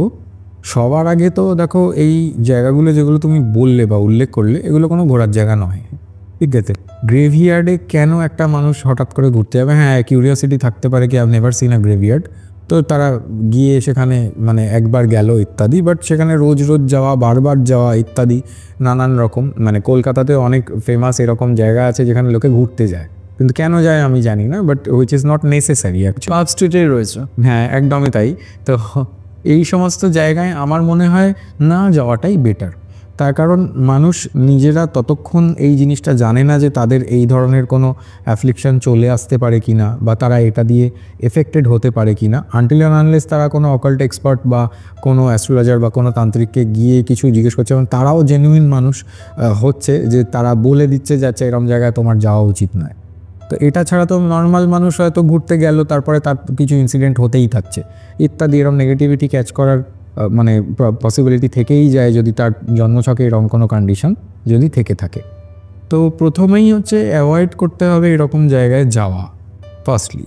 সেকেন্ড হচ্ছে চৌরাস্তা হচ্ছে অ্যানাদার প্লেস, মানে চার মাথার মোড়ে অনেক সময় অনেক জিনিস এরকম, মানে অনেক রেমেডিস আমরা করিয়ে থাকি, মানে তন্ত্র সাপেক্ষে হোক বা অ্যাস্ট্রোলজির দৃষ্টিকোণ থেকে হোক, আমরাও করাই সেই ধরনের রেমেডি। তো সেই জিনিসগুলো একটা পার্টিকুলার মানুষ যখন ওখানে কোনো রেমেডি করে দিয়ে যায়, তার থেকেও কোনো নেগেটিভিটি সৃষ্টি হয় জায়গাটায়। তো সেখানে কোনো কিছুকে পা মারিয়ে চলে যাওয়া বা ইত্যাদি মানে এই ধরনের জায়গাগুলোতেও এগুলোর থেকেও একটুখানি কশাস থাকতে হবে। সাথে সাথে মানে প্রচণ্ডভাবে ইনটক্সিকেশানও কোনোভাবে পজেশনের কারণ হতে পারে। তার কারণ intoxication of any kind, mostly drinking বা অ্যালকোহলিক সাবস্টেন্স, অ্যালকোহলকে আমরা নাডি অ্যাস্ট্রোলজিতে স্যাটার্নের কারক বলি, যেটা বেদিক অ্যাস্ট্রোলজিতে যে কোনো নেশার দ্রব্যকে রাহুর কারক বলা হয়। তো দেয়ার আর মানে এই প্ল্যানেটারি সিগনিফিকেশনসে অনেক চেঞ্জেস আছে নাডি অ্যাস্ট্রোলজিতে। তো এই ধরনের অ্যালকোহলিক জিনিসের প্রয়োগ ইত্যাদিও আমরা অনেক সময় বারণ করে থাকি কাউকে করতে, মানে এক্সটার্নাল ইউজও দেখবে পারফিউম এবং ডিওড্রেন্টেও অ্যালকোহল থাকে। তো এই ধরনের জিনিসগুলো আমরা বারণ করে দিই যে এইগুলো করবেন না। এবং সাথে সাথে ধরো কোনো জায়গায় গিয়ে টয়লেট করা বা ইত্যাদি, এর মাধ্যমেও মানে অনেক সময় অনেক নেগেটিভিটি আসতে পারে। কোথায় টয়লেট করছে সে জানে না, বা কোনো পার্টিকুলার গাছ আছে ওখানে, সেই গাছের মধ্যে কিছু প্রবলেম থেকে থাকতে পারে, কোনো এন্টিটি থাকতে পারে ইত্যাদি। তো নানান রকমভাবে এই ধরনের অদ্ভুত ঘটনাগুলো এই ধরনের জায়গাগুলোর থেকে উঠে আসা কোথাও না কোথাও সম্ভব। তো এই জায়গাগুলো অ্যাভয়েড করতে হবে, এক। আর দ্বিতীয়ত, যদি কেউ জেনে থাকে কোনো অ্যাস্ট্রোলজার বা কোনো তান্ত্রিকের মাধ্যমে যে তাদের জন্মছকে এরকম কন্ডিশন রয়েছে, তাহলে সেই অনুযায়ী প্রিকশন তাদের মেনটেন করতে হবে। Lord Narasimha is a protector of all of this things. তো এই ধরনের টাইমে আমরা অনেক সময় নৃসিংহদেবের মানে কবচ ইত্যাদি আমরা মানে প্রেসক্রাইব করে থাকি। এবং এগুলো ছাড়াও তোমার সল্ট ওয়াটার বেদিং ইত্যাদি যেগুলো রেগুলেশন আমরা মেনটেন করতে বলি, সেরকম কিছু থাকে। সাথে সাথে যদি ধরো অনেক সময় এইগুলোকে রিলেট করে ব্ল্যাক ম্যাজিক করা হয়, যেটাকে চালান বলা হয়, তো কোনো আত্মা চালান দেওয়া যায় ইত্যাদি, নানান রকম এই ধরনেরও অনেক ঘটনা ঘটতে পারে। তো সেই কারণবশত মানে পার্টিকুলার কিছু জেমস্টোনস রয়েছে যেগুলো অনেক সময় হেল্প করে, ঠিক আছে, এই ধরনের কেসেসে, যে চট করে তার শরীরে প্রবেশ করবে না বা ইত্যাদি। রেড কোরালস হেল্প, মানে রক্তপ্রবাল যেটাকে আমরা বলে থাকি, মঙ্গলের জন্য যেটা পড়া হয়, সেটা অনেক সময় হেল্প করে। ফিরোজা অনেক সময় হেল্প করে। সেগুলো অ্যাস্ট্রোলজিক্যাল সিগনিফিকেন্সে কোনো অ্যাস্ট্রোলজার দ্বারা প্রেসক্রাইবড ওয়েতে যদি পড়া হয় সেটা বেটার, এমনি নিজের থেকে না পড়া ভালো। তাতে অন্য কোনো প্ল্যানেট অ্যাক্টিভেট হয়ে গিয়ে সেই প্ল্যানেটটা কিছু প্রবলেম করাতে পারে, হয়তো রাগ বাড়িয়ে দিল বা অ্যাক্সিডেন্ট করিয়ে দিল ইত্যাদি, নানান জেমস্টোনসের কারণবশত হতে পারে। এবং এই যে পুরো মাধ্যমগুলো, এগুলো যে সবার ক্ষেত্রে হবে তা না। ধরো তুমি গেলে, আমি গেলাম, সাথে আরেকজন গেল, আমাদের হয়তো কিছু হলো না, তার হয়ে গেল। তো এবারে তার জন্মছকটা মানে সেই কারক তত্ত্ব না থাকলে, সেই পার্টিকুলার প্ল্যানেটারি কম্বিনেশন না থাকলে কিছুই পসিবল না। Nothing is out of the মানে destiny that is created by God. যেটা ধরো যে সময় আমরা জন্ম নিয়েছি সেই সময় প্ল্যানেটারি পজিশনের একটা ফটোকপি হচ্ছে কারোর বার্থ চার্ট, সেটা তো চেঞ্জ করা যাবে না। কিন্তু ট্রানজিট তো হয়, মানে গ্রহ তো চলছে, এবং গ্রহরা চলতে চলতে নেটাল প্ল্যানেটের যে প্ল্যানেটকে টাচ করে সেই অনুযায়ী আমাদের জীবনে ইভেন্ট হয়। যেহেতু আমি দশা মানি না, বিকজ অনেক ক্লায়েন্টরা যারা অ্যাস্ট্রোলজি সাপেক্ষে জ্ঞান রাখেন বা হবিতে অ্যাস্ট্রোলজি ব্যবহার করে থাকেন হবিস্ট হিসেবে, অনেকেই তারা জিজ্ঞেস করেন যে আচ্ছা আমার তো অমুক দশা চলছে, তমুকই চলছে। দেখুন, বৈদিক অ্যাস্ট্রোলজি অনেক পুরনো একটি টেকনিক হয়ে উঠেছে বর্তমান সময়। আগে বৈদিকের বাইরে শুধু কৃষ্ণমূর্তি পদ্ধতি নিয়ে কথা বলা হতো, যেটা নক্ষত্র বা নাক্ষত্রিক বিচার বা সাবলর্ডস রিলেট করে কোনো গণনা করা হয় তার মাধ্যমে। কিন্তু এখন আরও টেকনিক্স সামনে এসছে যেগুলো নিয়ে বেশি কথা হতো না। যেরকম লাল কিতাবকে অনেকেই এখনও হয়তো ভাবে যে এটা কোনো টোটকার বই, কিন্তু আদৌ তা নয়। লাল কিতাব একটা অ্যাস্ট্রোলজির আলাদা টেকনিক, এবং সেই টেকনিকে বর্ণনা, significance, everything is very different. Similarly Bhrigunandi Nadi যেটা আমি করি, তাতেও সব কিছু অনেক কিছুই আলাদা। তো এই জিনিসগুলো এতটাই আপগ্রেড হয়েছে যে ওই দশা সাপেক্ষে আমরা আর এখন অতটা মানে ওই জিনিসটাকে পাত্তা দিই না। যারা অনেক অ্যাডভান্সড অ্যাস্ট্রোলজার তারা এটা আর করে না এখন। এবার ধরুন এরকম নয় যে কোনো বেদিক অ্যাস্ট্রোলজার খারাপ, আমি সেটা বলছি না, কিন্তু সেটাও মানে তাদের হয়তো ওই জিনিসটা স্যুট করেছে এবং তারাও অনেক বেদিক অ্যাস্ট্রোলজার অনেক ভালো প্রেডিকশানস করতে পারে। বাট আমি যেটা আমার লাইফ থেকে দেখেছি বা আমার লাইফের এক্সপিরিয়েন্সে দেখেছি কি নাডি অ্যাস্ট্রোলজি এগুলোর থেকে অনেক বেটার একটি সাবজেক্ট, এবং যার মাধ্যমে অনেক বেশি অ্যাকিউরেট মানে কোনো কিছু মানে রিপ্লাই বা কোনো ঘটনাকে আগের থেকে এক্সপেক্ট করা যায় আর কি। তো এই তো আশা করি তোমার প্রশ্নের উত্তর আমি দিলাম অনেকভাবে, কিন্তু বাঁচার রাস্তা হচ্ছে এই ধরনের জায়গায় যেটা ধরো জানো যে না এখানে গেলে আমার ক্ষতি হতে পারে, শুধু শুধু কিউরিওসিটির জন্য ক্ষতি এনে লাভ নেই। Until unless you are a paranormal expert বা তোমার সেই সাবজেক্ট ভালো লাগে, তুমি সেটা নিয়ে এগোতে চাইছো ক্যারিয়ার হিসেবে, আমার মনে হয় না এরকম কিছু করার দরকার বা প্রয়োজন আছে। বাট টু বি অ্যাভয়েডেড এই জায়গাগুলো যাওয়ার নয়। মন্দিরে যাও, পার্কে যাও, ঘোরো, অন্য কিছু করো, ক্যাফেতে যাও, মানে এই সমস্ত জায়গাগুলো কিউরিয়াসিটি আমার মনে হয় আনটিল অ্যান্ড আনলেস তুমি এই সাবজেক্ট রিলেটেড কিছু পড়াশোনা করছো, কোনো গবেষণা করছো, না করলেই ভালো। আমি তুমি বললে যেহেতু যে প্যারানর্মাল এক্সপার্ট বা রিসার্চ তুমি স্টাডি করতে চাও, তুমি যেতে পারো। আমি 2015-তে রেগুলার বেসিসে যেতাম।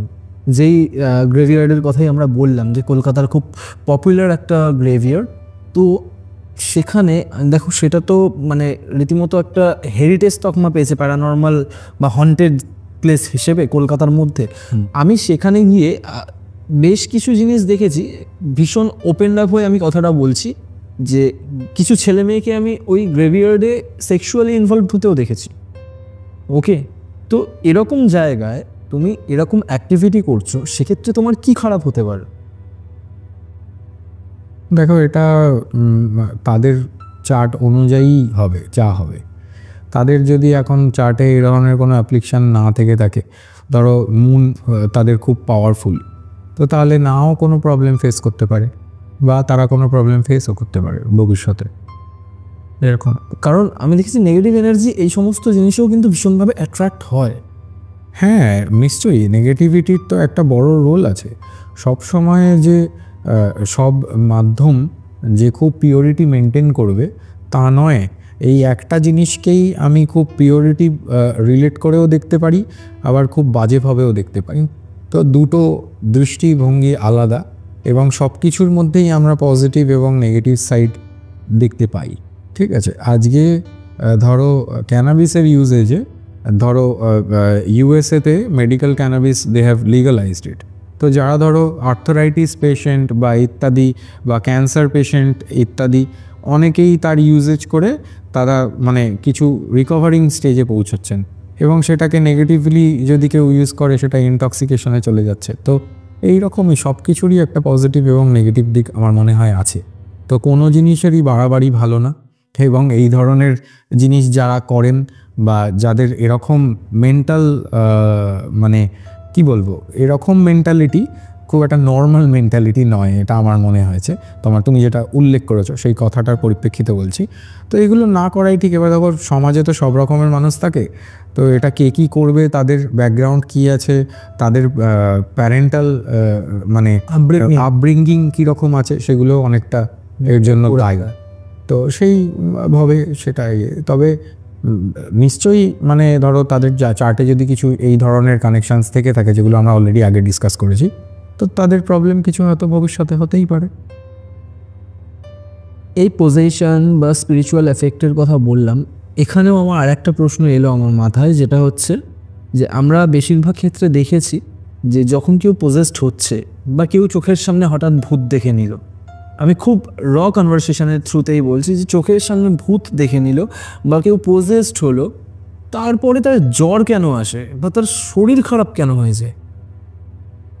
দেখো যখনই কোনো ব্ল্যাক ম্যাজিক বা ধরো এরকম স্পিরিট অ্যাটাক্স বা ইত্যাদি মানে হাওয়া লেগে যাওয়া ইত্যাদি জিনিসগুলো হয়, তখন ফার্স্ট সিমটমই হচ্ছে ধরো ডার্ক সার্কেলস পড়া, বা ধরো কোনোভাবে পেট খারাপ হওয়া হচ্ছে ফার্স্ট সিমটম। অনেকের জ্বরও চলে আসে, যেরকম এই ঘটনাটিতে আমার ক্লায়েন্টের যিনি ঘটনাটি বলেছেন, তো ওনার জ্বর চলে এসেছিলো ইত্যাদি। তো এরকম হয় তার কারণ হচ্ছে ধরো স্পিরিট অ্যাট্যাক কথাটার মধ্যেই আমি বলছি, spirit attack is the exact particular term যেটা আমরা ইউজ করে থাকি। তো স্পিরিট অ্যাট্যাক যখন হয় তখন সে কি চাইছে তোমার থেকে, সে আইদার তোমার থেকে কোনো ক্ষতি করতে চাইছে তোমার, বিকজ তার অনেক রাগ জেদ তার লাইফে থেকে থাকতে পারে, সেগুলো সে মানে যাকেই সে সামনে দেখছে তার ওপরেই সেটার প্রভাব বিস্তার করতে চাইছে, বা কোনোভাবে কোনো এন্টিটি তোমার শরীরে প্রবেশ করতে চাইছে। তো যে কোনোভাবে তুমি যদি মেডিকেল সায়েন্সেও দেখো, অনেক সময় আমাদের শরীরে অনেক ফরেন বডি ঢোকানো থাকে। যেমন ধরো কিডনি অপারেশন হলে অনেক সময় স্টেন্ট বসানো থাকে, ঠিক আছে, সেটা কিছুদিন রাখতে হয় 14 ডেজ বা ইত্যাদি, তারপর স্টেন্টটা বার করে দেওয়া হয়। এরকম অনেক সময় অনেক অপারেশনের ক্ষেত্রেই ভেতরে অনেক কিছু আমাদের শরীরের সেটা রাখতে হয় to give proper medical support to a particular situation. তো সেই সময় দেখবে ডাক্তাররা বলে দেয় যে এটা কিন্তু 14 দিনে বা 10 দিনে বার করে নিতে হবে জিনিসটাকে, আদারওয়াইজ জিনিসটা ভেতরে যদি থেকে যায় তখনও কিন্তু পিপল স্টার্ট শিভারিং এবং জ্বর আসার প্রবণতা থাকে যদি ফরেন বডি তোমার শরীরে কিছু ঢুকে থাকে। ওকে, তো সিমিলারলি তোমার শরীরে সে তো প্রবেশ করতে চাইছে, তার তো একটা এফেক্ট থাকবে, সেটাও তো ফরেন বডি, তোমার তো শরীরের পার্ট নয়, আমার সপ্তাহই নয় সেটা। এক্স্যাক্টলি। তো এইভাবেই তুমি ধরতে পারো জিনিসটাকে, এর থেকে ইজিলি আমি জানি না কীভাবে এক্সপ্লেন করবো। না, ব্যাপারটা ভীষণভাবে ক্লিয়ার হলো, ঠিক আছে, তুমি সায়েন্টিফিক্যালি বোঝালে ব্যাপারটা ওয়েল। তো এবার আমি আরও একটা খুব মানে এটা প্রতি ঘরে হয়তো এই সমস্যাটা হয়, বা এটা প্রত্যেকটা ঘরে এই ঘটনাটা ঘটে, যে আমরা দুপুরবেলা বা রাতের বেলায় যখন একটা বাড়ি থেকে আর একটা বাড়িতে খাবার নিয়ে যাই, সেখানে লঙ্কা, লেবু আর নুন ছড়িয়ে দেওয়া হয়। এর পেছনে কারণটা কি কোনো নেগেটিভ এনার্জি থেকে প্রোটেকশন দেওয়ার জন্য সেই খাবারটাকে? তবে এটা বলা হয় যে মানে ভূতে রাতে আর কি মানে কোথাও না কোথাও মাছের সাথে কানেকশানটা বেশি, মিছো ভূত অনেক ঘটনায় শুনে থাকবে। তো এই ধরনের মানে স্পিরিটস কোনোভাবে খাবারের খোঁজে থাকে, ঠিক আছে। তো জলের পাশে জল প্রেত থাকে, বা কোনো ওয়াটার বডির কাছে সবথেকে বেশি এই ধরনের স্পিরিটস থাকে যেগুলো খাবারের লোভে মানুষের কোনোভাবে কাছাকাছি চলে আসে। তো এবং এটাতে এরকম হয়, বলা হয় কি তাদেরকে অল্প পরিমাণে খাবার কোনোভাবে জলে ফেলে দিতে, তাতে তাদের কোনোভাবে মানে এই অ্যাটাক তারা করবে না, বা এরকম অ্যাস্ট্রোলজিক্যালি বলা হয় এই ধরনের। সমুদ্রের পাশে ম্যাক্সিমাম টাইম হয়। তো এবং জলকে প্রদেশ বলা হয়, এবং এটা একটা পয়েন্ট আমি তোমাকে বলছি, সেটা হচ্ছে যে প্রদেশ আগেকালের দিনে বদলে নিতে বলা হতো যখন কোনো সিভিয়ার কার্স বা কোনো সিভিয়ার স্পিরিটের কারণবশত কোনো কার্স রয়েছে, ঠিক আছে। যখন ফ্যামিলিকে বলা হতো কি তোমরা এই জায়গা ছেড়ে অমুক প্রান্তে চলে যাও, মানে একটা নদী তাকে টপকাতে হবে, নদীর বাউন্ডারিটাকে প্রদেশ বলা হয়। তো সেই কারণবশত যখন মানে ধরো কিছুতেই কিছু হচ্ছে না, তান্ত্রিক এই অ্যাস্ট্রোলজার অমুক তমুক সব কিছু করে নিয়েছে তারা, কিন্তু কোনো মানে এই ধরনের স্পিরিট অ্যাটাক হতেই থাকছে কোনো ফ্যামিলির, তো তখন তাদেরকে বলা হয় যে মানে কোনোভাবে স্টেট আলাদা চেঞ্জ করে নিন, বা ওই প্রদেশ থেকে অন্য প্রদেশে চলে যান। So Pradesh is basically water body. তো ওয়াটার বডির বাউন্ডারির মধ্যেই একটা পার্টিকুলার স্পিরিট প্রবলেম করতে পারে। ওই জন্য যখন দেখবে আমরা ফরেন ট্রাভেল বলি, তখন সাথে আমরা কথায় বলি ওভারসিজ জার্নি। তো যখন ওভারসিজ কেউ জার্নি করে তার মুন চেঞ্জ হয়ে যায়, ওকে, এরকম আমরা বলি অ্যাস্ট্রোলজিক্যালি। মুনটা starts affecting in another pattern. মানে ধরো এরকম অনেক ক্ষেত্রে থাকে কি জন্মছকে এরকম থাকে কি দূরবর্তী স্থানে উন্নতি, জন্মস্থানে উন্নতি নেই। তো তারা বেসিক্যালি কী করে, মানে যখন একটা জায়গা থেকে আরেকটা জায়গায় চলে যায়, তো অনেকগুলো নদী টপকে চলে যায়। যে ধরো কলকাতায় রয়েছে, এখন ব্যাঙ্গালোরে থাকে, সে কলকাতায় থেকে কিছু করতে পারছিল না, ব্যাঙ্গালোরে গিয়ে দেখছে সে জীবনে উন্নতি হচ্ছে তার। তো বেসিক্যালি কী করলো, প্রদেশ চেঞ্জ করলো। কারণ কতগুলো ওয়াটার বডি থাকতে পারে, অতগুলো ওয়াটার বডি চেঞ্জ করে অনেক দূরবর্তী কোনো স্থানে রয়েছে, ঠিক আছে। তো 300 কিলোমিটার্স আমরা মানে অ্যাটলিস্ট মেনটেন করতে বলি দূরত্ব। তো এবার সেই প্রসঙ্গে ফিরে আসি, কী নিয়ে কথা বলছিলাম বেশ আমরা, এই তো আমি মানে এই খাবারের সাথে নুন, লঙ্কা, পেঁয়াজ কেন ছড়িয়ে দাও? তো বেসিক্যালি ধরো এরকম খাবারের প্রতি তাদের যেহেতু লোভ থাকে, এবং রাত্রিবেলা আমরা বাজার করতে গেলেও অনেক সময় বাঙালি ফ্যামিলিতে লোকে এরকম নুন লঙ্কা ইত্যাদি দিয়ে দেয় সেই ব্যাগে, যাতে কোনোভাবে কোনো এই ধরনের এন্টিটি পেছন না করতে বাড়ি না চলে আসে। তো এবার এখানে এই এলিমেন্টগুলোও কোনো মানে প্ল্যানেটের দ্রব্য, সেই কারণবশত মানে ভূত পিশাচ ইত্যাদি জিনিসগুলোকে আমরা রাহু দিয়ে গভর্ন করি। ব্ল্যাক ম্যাজিকও আমরা রাহু দিয়ে দেখি মোস্টলি। তো এবার এই পার্টিকুলার প্ল্যানেটটাকে কোনোভাবে মানে মানে কন্ট্রোল করতে পারে মার্স।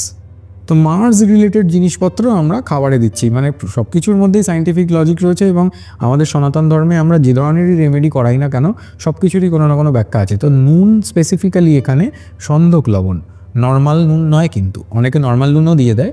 আর নর্মাল নুন comes from a water body, right?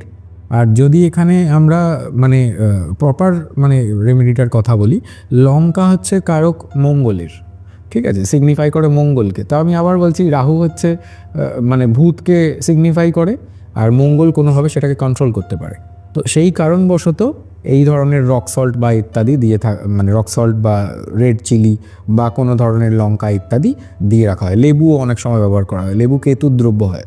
ওকে, তো কেতুও বেসিক্যালি ভেদিক অ্যাস্ট্রোলজি অনুযায়ী মঙ্গলের ছায়া বলা হয় কেতুকে। তো সেই জন্য এই এলিমেন্টও অনেক সময় এই ধরনের কাজে লাগে। বা নজরের ক্ষেত্রেও অনেক সময় লেবু দিয়ে অনেক ক্রিয়া আমরা করিয়ে থাকি ইত্যাদি। লেবু দিয়ে প্রচুর রেমেডি হয় অ্যাস্ট্রোলজিক্যালি, তন্ত্রতেও নানান রকম লেবু দিয়ে রেমেডি হয়। লেবু খুব তাড়াতাড়ি নেগেটিভিটিকে গ্রাস্প করতে পারে নিজের মধ্যে। অনেক হরর ফিল্মেও দেখে থাকবে, লেবু কাটছে সেটা লাল হয়ে যাচ্ছে, ঘরে ছড়িয়ে রাখছে ইত্যাদি। তো এই ধরনের মানে ব্যবধান রয়েছে নানা। ম্যাজিক বা ডার্ক ব্ল্যাক ম্যাজিকের ক্ষেত্রে লেবু মারাত্মকভাবে মানে একদম অনেক ধরনের ইউজেজ আছে লেবুর। এমনিতে লেবু লঙ্কা টাঙানোরও দেখবে প্রথা আছে শপসে ইত্যাদি। লেবু এফেক্টিভ অনেক ক্ষেত্রেই, এবং লেবু হচ্ছে খুব ভালো কাজও করা যায় লেবু দিয়ে, মানে টু ব্রিং ব্যাক পজিটিভিটি লেবু দিয়ে অনেক প্রয়োগ আমরা করে থাকি। তো সেগুলোও রয়েছে এই আর কি। তবে রক সল্টের যেটা আমি সিগনিফিকেটারটা বলিনি, সেটা হচ্ছে স্যাটার্ন এবং মার্স দুটো মিলে গভর্ন করে নাডি অ্যাস্ট্রোলজি অনুযায়ী রক সল্ট। তো এটা মাউন্টেন্স থেকে আসে ইত্যাদি। তো সেই কারণবশত এটার মধ্যে একটা পজিটিভ মানে ঊর্জা থাকে। তো সেই কারণবশত এটাও ছড়ানো হয়, এবং সাথে সাথে লঙ্কা তো বলেই দিলাম কি মার্সের প্রতীক, সেই জন্য এইগুলো অনেক সময় হেল্প করে। তো যেহেতু আমরা এই খাদ্যদ্রব্যের সাথে নুন লেবু লঙ্কার কথা বললাম, এখান থেকে আমি আরেকটা প্রশ্ন শিফট করতে চাই। সেটা হচ্ছে যে পেঁয়াজ রসুনকে কেন আমিষের ক্যাটাগরিতে ধরা হয়? কারণ এগুলো তো ভেজিটেবল। তো এগুলোর ক্ষেত্রে কেন আমিষ হিসেবে এদেরকে ক্যাটাগরাইজ করা হচ্ছে? দেখো অনেক জায়গায় এটা মানা হয় না, এরকমও আছে। যেমন সাউথ ইন্ডিয়াতে they consider it as vegetables only. তো অনেক পুজো পার্বণেও তারা এই মানে দৃষ্টিভঙ্গি রাখে না। তো এবার এখানে নানান রকম পৌরাণিক গল্প রয়েছে, তার মধ্যে একটা আমি শেয়ার করব, যেটা হচ্ছে সমুদ্র মন্থনের সময় যখন মানে চার্নিং হয়েছিল, তো সে সময় অমৃত উঠে এসছিল মানে অসুরদের মধ্যে এবং মানে দেবতাদের মধ্যে একটা ওই চার্নিং হয়, ঠিক আছে। তো এবার সেই মানে কারকতত্ত্বের দ্বারা যখন মানে অমৃত চলে আসে, তো দেবতারা প্রথমে অমৃত পাবে এরকম একটা মানে সিস্টেম্যাটিক ওয়েতে জিনিসটা তখন সাজানো হয়, যে দেবতারাই পাবে ওটা প্রথমে, তারপর যদি বেঁচে থাকে তাহলে সারা পাবে, নাহলে পাবে না। এটা they had their own way of মানে পলিটিক্স অ্যাট দ্যাট টাইম। তো এবারে এখানে কি হয়, একটি রাক্ষস বা অসুর প্রজাতির এন্টিটি নাম হচ্ছে সরভানু। তো সরভানু বেসিক্যালি মানে কোনোভাবে দেবতার রূপ ধারণ করে অমৃত পান করে ফেলে, এবং তার ডান দিকে এবং বাঁ দিকে থাকে হচ্ছে রবি এবং চন্দ্র, মানে সূর্য এবং চন্দ্র। তো সে যখন পান সে করে নিয়েছে, ঠিক আছে, এবং তখন রবি এবং চন্দ্র প্ল্যানেটারি কন্ডিশন অনুযায়ী বোঝাচ্ছি, তো তারা কি করে এটা বুঝতে পেরে যায় কোনোভাবে যে এ দেবতা নয়, এবং they went to Lord Vishnu and they complained. তো তারপরে সেখানে কোনোভাবে ছলের মাধ্যমে শ্রী বিষ্ণু সুদর্শন চক্রের দ্বারা সেই রাক্ষসের গলা কেটে দেয়। তো সরভানুর যে গলা কেটে দেওয়া হয়, যখন কাটা হচ্ছে মানে যখন গলা কেটে দিচ্ছে, সে সময় কিছু ড্রপস অফ ব্লাড যেটা মাটিতে পড়ে তার থেকে পেঁয়াজের উৎপত্তি বলা হয়, এবং যেহেতু কোনো জিনিস স্ট্রাইক করলে দেখবে বা কেউ ধরো জোরে একটা মুখে পাঞ্চ করলো কাউকে, তাতে কি হয় একটা ইম্প্যাক্ট ক্রিয়েট হলে অনেক সময় মুখ থেকে লালা ছিটকে যায়। তো সেই মুখের লালার দ্বারা কোনোভাবে সেটা যখন মাটিতে ড্রপ হয় বলা হয় সেটা গার্লিক। তো এবার যেহেতু এটা একটা অসুরের রক্ত এবং তার স্যালাইভা দিয়ে আসা কোনো ভেজিটেবল, সেই কারণবশত এর মধ্যে তামসিক গুণ বেশি বলা হয় এবং এগুলোর অনেক মানে পেঁয়াজ রসুনের অনেক মেডিকেল ইয়েও রয়েছে, উপকারিতাও রয়েছে, ঠিক আছে। তো অনেক কিছুতে হেল্পও করে।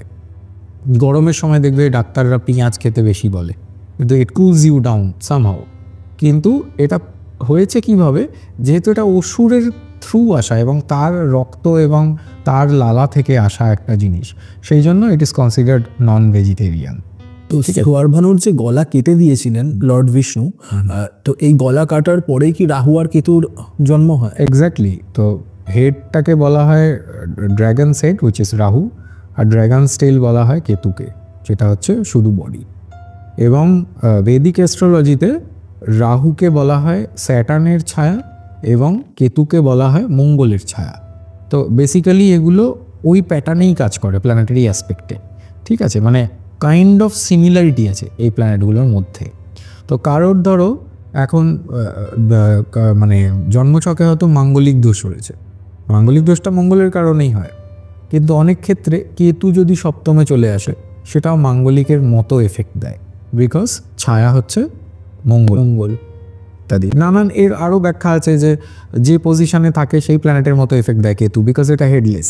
যে রাশিতে অবস্থান করছে সেই রাশির অধিপতির মতো এফেক্ট দেয় কেতু ইত্যাদি, নানান রকম মানে অ্যাসপেক্টের মানে ইয়ে রয়েছে। রাহুর ক্ষেত্রেও তাই বলা হয় যে যে প্ল্যানেটের ইয়েতে রয়েছে মানে প্লেসমেন্টে রয়েছে, যে রাশিতে রয়েছে সেই রাশি অধিপতির মতনও রেজাল্ট দেয় অনেক সময় এই প্ল্যানেটগুলো। তো এরকম রয়েছে। এবং পৌরাণিক তত্ত্ব অনুযায়ী বেদিক অ্যাস্ট্রোলজিতে এদের কোনো পার্টিকুলার রাশি ডেডিকেট করা হয়নি, বাট মডার্ন অ্যাস্ট্রোলজিতে আমরা রাহুকে করুলাল ধরি অ্যাকুয়ারিয়াসের, মানে কুম্ভ রাশির অধিপতি হচ্ছে স্যাটার্ন শনি, এবং অনেক সময় আমরা রাহুকেও এই পার্টিকুলার রাশির অধিপতি ধরি, করুলার ধরি।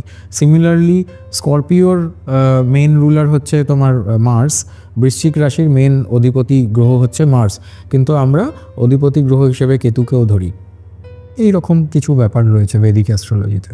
তার মানে রাহু যেই গ্রহের বা যেই প্ল্যানেটের ঘরে অবস্থান করবে সেই প্ল্যানেটও কি তার মানে খারাপ এফেক্ট দেওয়া শুরু করবে? না, নট নেসেসারিলি। বেদিক অ্যাস্ট্রোলজি বা লাল কিতাবের প্রসঙ্গে আসি। লাল কিতাবে বলা হয় যে মানে লাল কিতাবে না কোনো রাশিকে প্রাধান্য কম দেওয়া হয়, মানে হাউসকে প্রাধান্য বেশি দেওয়া হয়। তো নর্থ ইন্ডিয়ান চার্ট একটু ডায়মন্ড কাটিং অনুযায়ী হয়, ইস্ট ইন্ডিয়ান চার্টের থেকে একটু আলাদা দেখতে হয়। তো এগুলো যদিও টেকনিক্যাল অ্যাসপেক্ট, আমি তাতে যাচ্ছি না। তবে এখানে ঘরগুলোকে খানা বলা হয় লাল কিতাবে। তো এই মানে খানা নাম্বার একে মানে 1 নম্বর হাউসে যখন রাহু চলে আসে তো তখন বলা হয় সেটা ক্যান ড্যামেজ সামওয়ানস সান, এবং রাহু কেতুর মেন এনিমি হচ্ছে সান অ্যান্ড মুন। তো রাহু বেসিক্যালি যখন সানকে মানে কি বলবো এফেক্ট করে তখন এক্লিপস হয়, সোলার এক্লিপস সেইভাবে হয়। আর লুনার এক্লিপস মানে সূর্যগ্রহণ চন্দ্রগ্রহণের কথা বলছি। তো সোলার এক্লিপস হচ্ছে বেসিক্যালি সূর্যগ্রহণ। তো এটা পৌরাণিক তথ্য বা গল্প অনুযায়ী হচ্ছে রাহু সূর্যকে খেয়ে নেয় বা গিলে নেয়।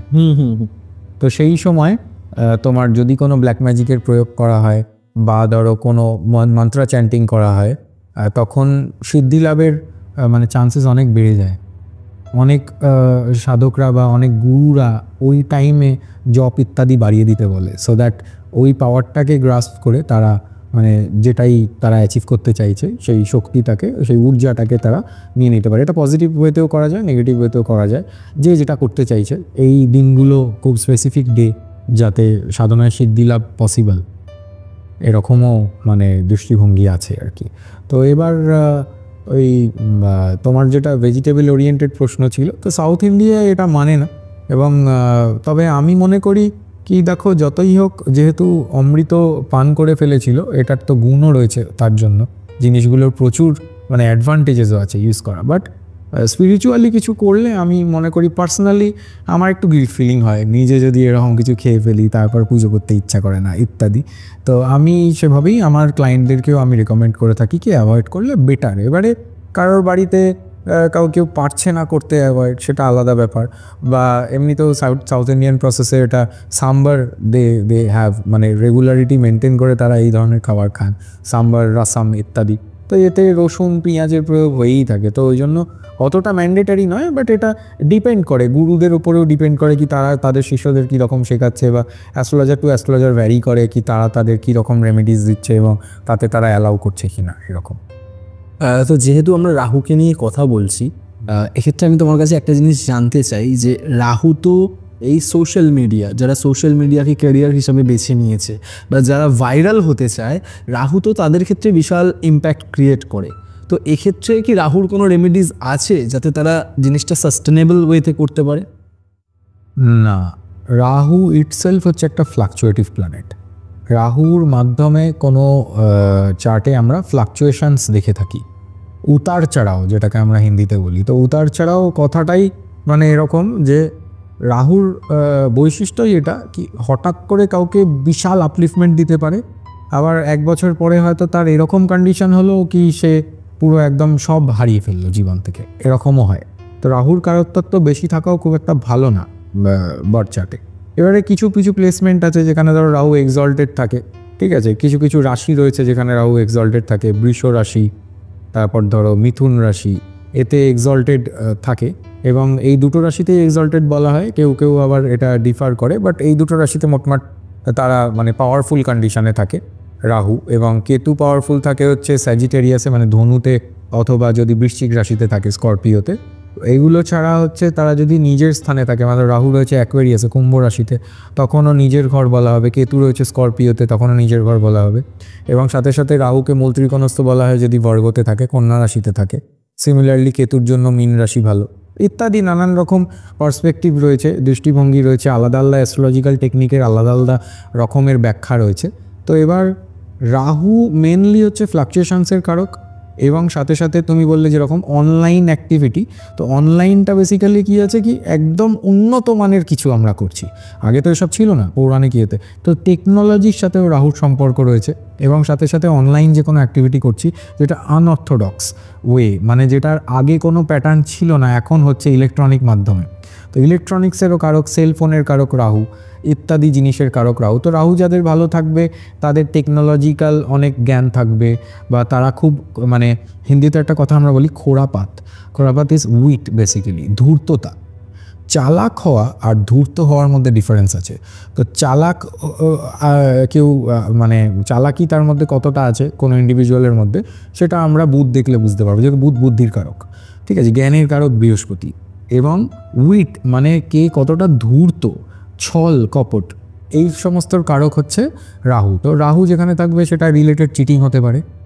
সেটা এবারে ভালো দৃষ্টিভঙ্গিতে দেখতে গেলে ধরো এরকম কোনো রাশিতে রয়েছে যেখানে সে খুব পাওয়ারফুল হয়ে যাচ্ছে, এবং সেইটা ধরো অনলাইন কোনো অ্যাক্টিভিটি করছে, এবং কোনোভাবে স্যাটার্ন এই রাহুর সাথে কোনো সম্পর্ক তৈরি করেছে জন্মছকে, তখন কাজের মাধ্যমে ইন্টারনেট মাধ্যমকে ইউজ করে বিশাল নাম করা বা ইত্যাদি, যেরকম ইউটিউবারদের ক্ষেত্রে, তোমার ক্ষেত্রে বা ইত্যাদি নানান রকম ইউটিউবাররা, তাদের যদি এই কানেকশান না থাকে তারা কোনোদিনও বিশাল বড় কিছু করতে পারবে না। তাদের সবসময় এই কানেকশান থাকতেই হবে, স্যাটার্ন রাহু থাকতেই হবে। এবং সাথে সাথে ভেনাসকেও কোথাও না কোথাও রিলেট করে থাকতে হবে, যেহেতু মাধ্যমটা video. So video production comes under Venus. এবং সাথে সাথে কমিউনিকেশনের জন্য বুধও দরকার। তো বর্তমান যুগে আমি মনে করি বুধ, রাহু এবং হচ্ছে তোমার শুক্র, এই তিনটে প্ল্যানেট যাদের পাওয়ারফুল বা যাদের কোনোভাবে পজিটিভলি এফেক্ট করছে, মেটেরিয়াল ওয়েলথ গেইন করার তাদের জীবনে অনেক চান্সেস বেশি থাকবে। বৃহস্পতিকে ইউজুয়ালি বলা হয় অনেক অ্যাস্ট্রোলজিক্যাল টেকনিকে যে সৌভাগ্যের কারক, টাকার কারক। কোনো মতেই নয়, বৃহস্পতি কোনোভাবেই টাকার কারক নয়, বৃহস্পতি জ্ঞানের কারক। আর ওই জ্ঞান দিয়ে আজকাল মানে বর্তমান সময়ে এই প্ল্যানেটের কন্ডিশন অনুযায়ী কোনোভাবেই টাকা পয়সা আসা সম্ভব নয়। অনেক লোকে পোখরাজ পড়ে থাকে, তুমিও পড়ে আছো একটা, আমি নোটিস করেছি। Pokhraj is something for stability, but it will not bring you money. জেমস্টোনসের এফেক্ট অনুযায়ী হয়তো আমরা অন্য পডকাস্টে কথা বলবো। তো জেমস্টোনসও এইভাবে অনেক দৃষ্টিভঙ্গি আলাদা আছে অনেকের। তো বেদিক মত ছাড়া বা বেদিক জ্যোতিষেই মানে এই জেমস্টোনসের রেমেডিজ হয়, এবং সেগুলোরও আলাদা অনেক মানে চেক আপ করতে হয় অনেকভাবে যে জেমস্টোনটা রেকমেন্ড আদৌ করা যাবে কি না। নর্মালি অ্যাস্ট্রোলজাররা যারা মানে ধরো বংশ পরম্পরায় বা ইত্যাদি মানে এইভাবে অ্যাস্ট্রোলজি করছেন, মডার্ন টেকনিক্স জানেন না, তো তারা অনেক সময় লগ্ন পঞ্চম নবম দেখেই তারা রেমেডি দিয়ে দেয়। লগ্ন পঞ্চম নবমের অধিপতি গ্রহকে পাথর পরিয়ে দিল, কিন্তু অনেক সময় সেটা ক্ষতিও করতে পারে। সেগুলো আমরা অনেক সময় করি। এবং জেমস্টোনসের ক্ষেত্রে যখন এই প্রসঙ্গ আমি তুলেই ফেলেছি, আরেকটা কথা হচ্ছে জেমস্টোন যে সবসময় একটা কোনো ব্র্যান্ডেড শোরুম বা কোনো ব্যাপক জায়গা থেকে আমি কিনে পরে নিলাম তাহলেই হবে না। জেমস্টোনের শোধনের আলাদা মানে ব্যবধান রয়েছে। আয়ুর্বেদিক শোধন মেনটেন করতে হবে, পুজো করতে হবে নামগোত্র দিয়ে, এবং যে কোনো অ্যাস্ট্রোলজারের কাছ থেকে জেমস্টোন পারচেস করলে সুবিধা এটা সেই অ্যাস্ট্রোলজার এমন কিছু দিতে পারে যেটায় অ্যাকচুয়ালি উন্নতি হবে। এবারে মানুষ কীভাবে কি কোনো প্রোডাক্ট কিনছি, আমি অ্যাকচুয়ালি প্রোডাক্ট নয়, এই প্রোডাক্টটা ভাগ্য চেঞ্জ করাতে পারে অ্যাকচুয়ালি। তো সেটা যখন তারা কোনো দোকান থেকে বা কোনো ভালো বড় ব্র্যান্ড থেকে কিনছেন, তারা ভাবেন যে যত টাকা দেবেন তার থেকে বেশি কোয়ালিটিতে পাবে। এরকম নাও হতে পারে। কোনো একটা বাজে মানে মিডিয়কার কোয়ালিটির জেমস্টোনও একটা বিশাল ভালো কোয়ালিটির জেমস্টোনের থেকে বেশি এফেক্ট করতে পারে। সেটা অ্যাস্ট্রোলজাররা বেটার বুঝবে, এবং অ্যাস্ট্রোলজারদের কিছু হাতযশও থাকে যার মাধ্যমে জিনিসগুলো বেশি এফেক্টিভ হয়ে যায় অনেক সময়। তো এই ধরনেরও কিছু বেরিয়ে শোধনের প্রক্রিয়া রয়েছে, সেগুলো তো রয়েছেই। এবং শোধন অনেকে বাড়িতেও করে নেয় আজকাল। আয়ুর্বেদিক শুদ্ধিকরণও জানা খুব একটা নয়। এটা কোনো জায়গায় কোনো পডকাস্টে আমি যদি জেমস্টোন রিলেটেড কোনো স্পেশাল পডকাস্ট করি, সেখানে আমি নিশ্চয়ই এই আয়ুর্বেদিক শুদ্ধিকরণের যা প্রসিডিওর আছে সেগুলো শেয়ার করব। এবং সাথে সাথে তুমি যেটা রাহু নিয়ে বলছিলে, তো রাহু দেখো যেখানে যে প্ল্যানেটের সাথে থাকে সেই প্ল্যানেটের অ্যাসপেক্টে কোনোভাবে সেটাকে অ্যাম্পলিফাইও করতে পারে। Rahu is also an amplifier, প্রভাব বাড়িয়ে দেবে। ঠিক আছে, ধরো ভেনাসের সাথে আছে, তো ভেনাস হচ্ছে কারাকা ফর লাভ, রিলেশনশিপস, ইন্টিমেসি, ঠিক আছে, টাকা পয়সা ইত্যাদি সব ভেনাস গভর্ন করে। তো এরকমও হতে পারে কি তার প্রচুর টাকা পয়সা হলো, দ্যাট ইজ পসিবল।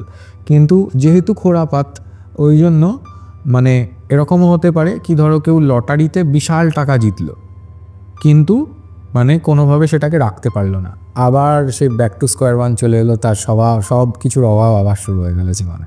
সেটাকে এমনভাবে সে খরচা করে দিল আবার ব্যাক টু স্কোয়ার ওয়ান চলে এলো। এবং সাথে সাথে রিলেশনশিপসের কারক যেহেতু, ওই জন্য চিটিং হতে পারে রিলেশনশিপসে যদি ভেনাস রাহু কম্বিনেশন থাকে।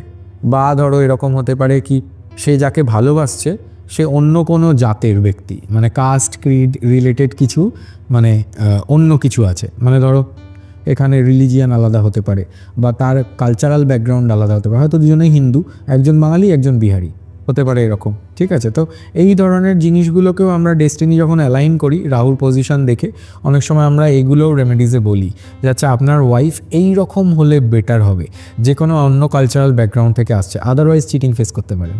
তো এখানে এই পারমুটেশন কম্বিনেশনগুলো খুব অ্যাস্ট্রোলজারদের মেনটেন করে, এগুলোই বেসিক্যালি সলিউশন।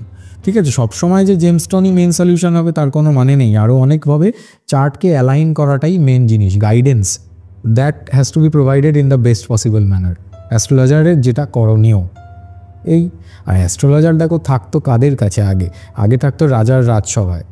তো রাজার রাজসভায় রাজজ্যোতিষী বলা হতো, যে কোন দিনে রাজা যুদ্ধ করতে যাবে, কোন দিনে যুদ্ধ স্টার্ট করবে, কোন দিনে কোনো পার্টিকুলার ইভেন্ট করবে, সেগুলো জ্যোতিষীরা বলতো।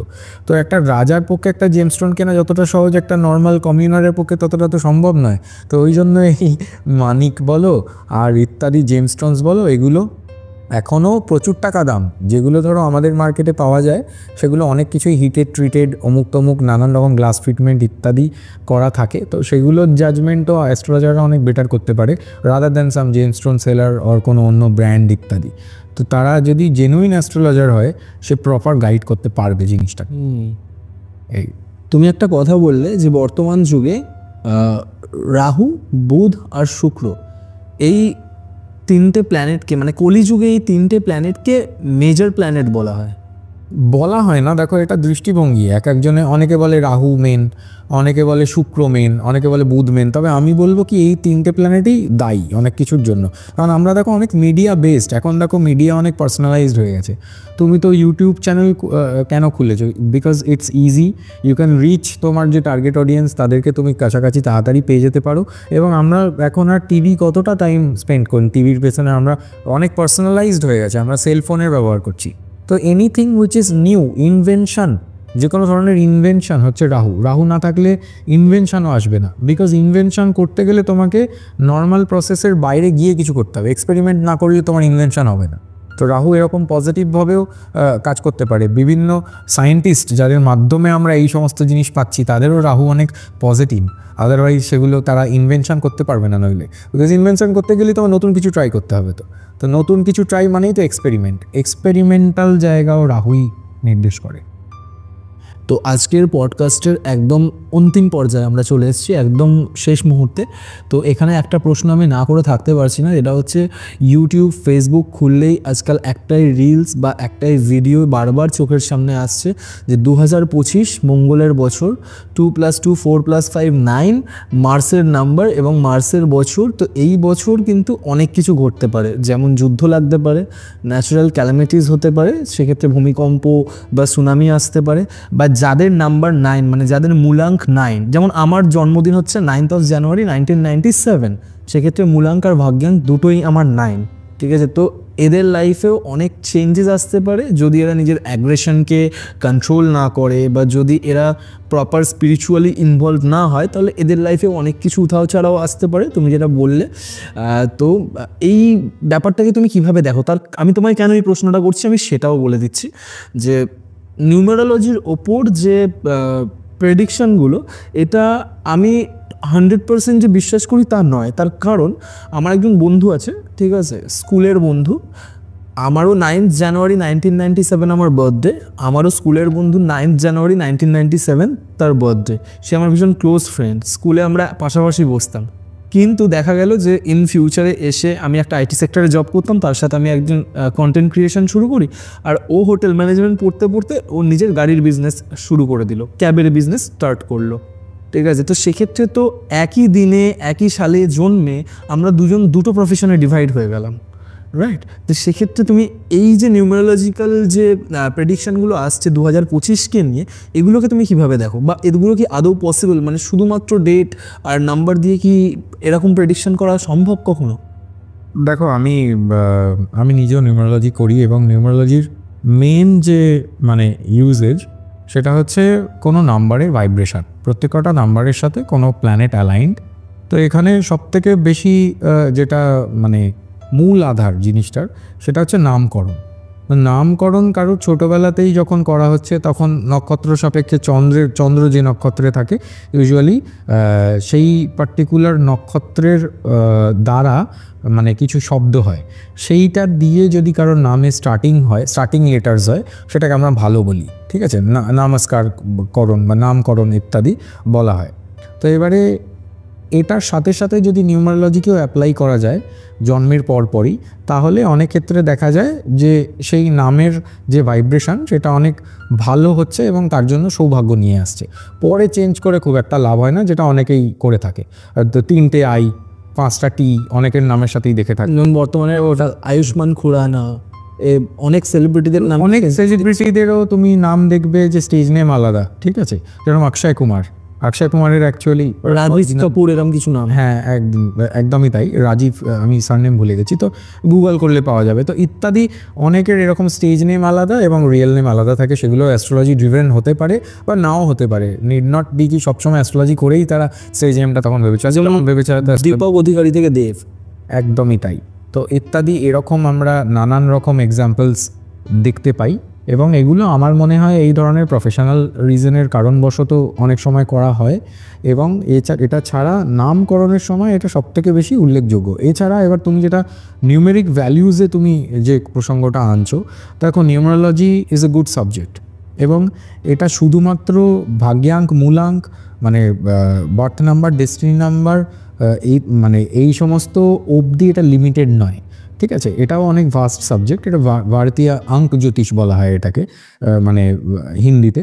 তো আঙ্ক জ্যোতিষের দ্বারা যেটা দুটো জিনিস করা যায় না এরকমও লিমিটেশন আছে। এক হচ্ছে টুইন্সের প্রেডিকশন করা যায় না, টুইন বেবিজের প্রেডিকশন করা যায় না। সেকেন্ড হচ্ছে ইভেন্ট প্রেডিক্ট করা যায় না নিউমারোলজির দ্বারা।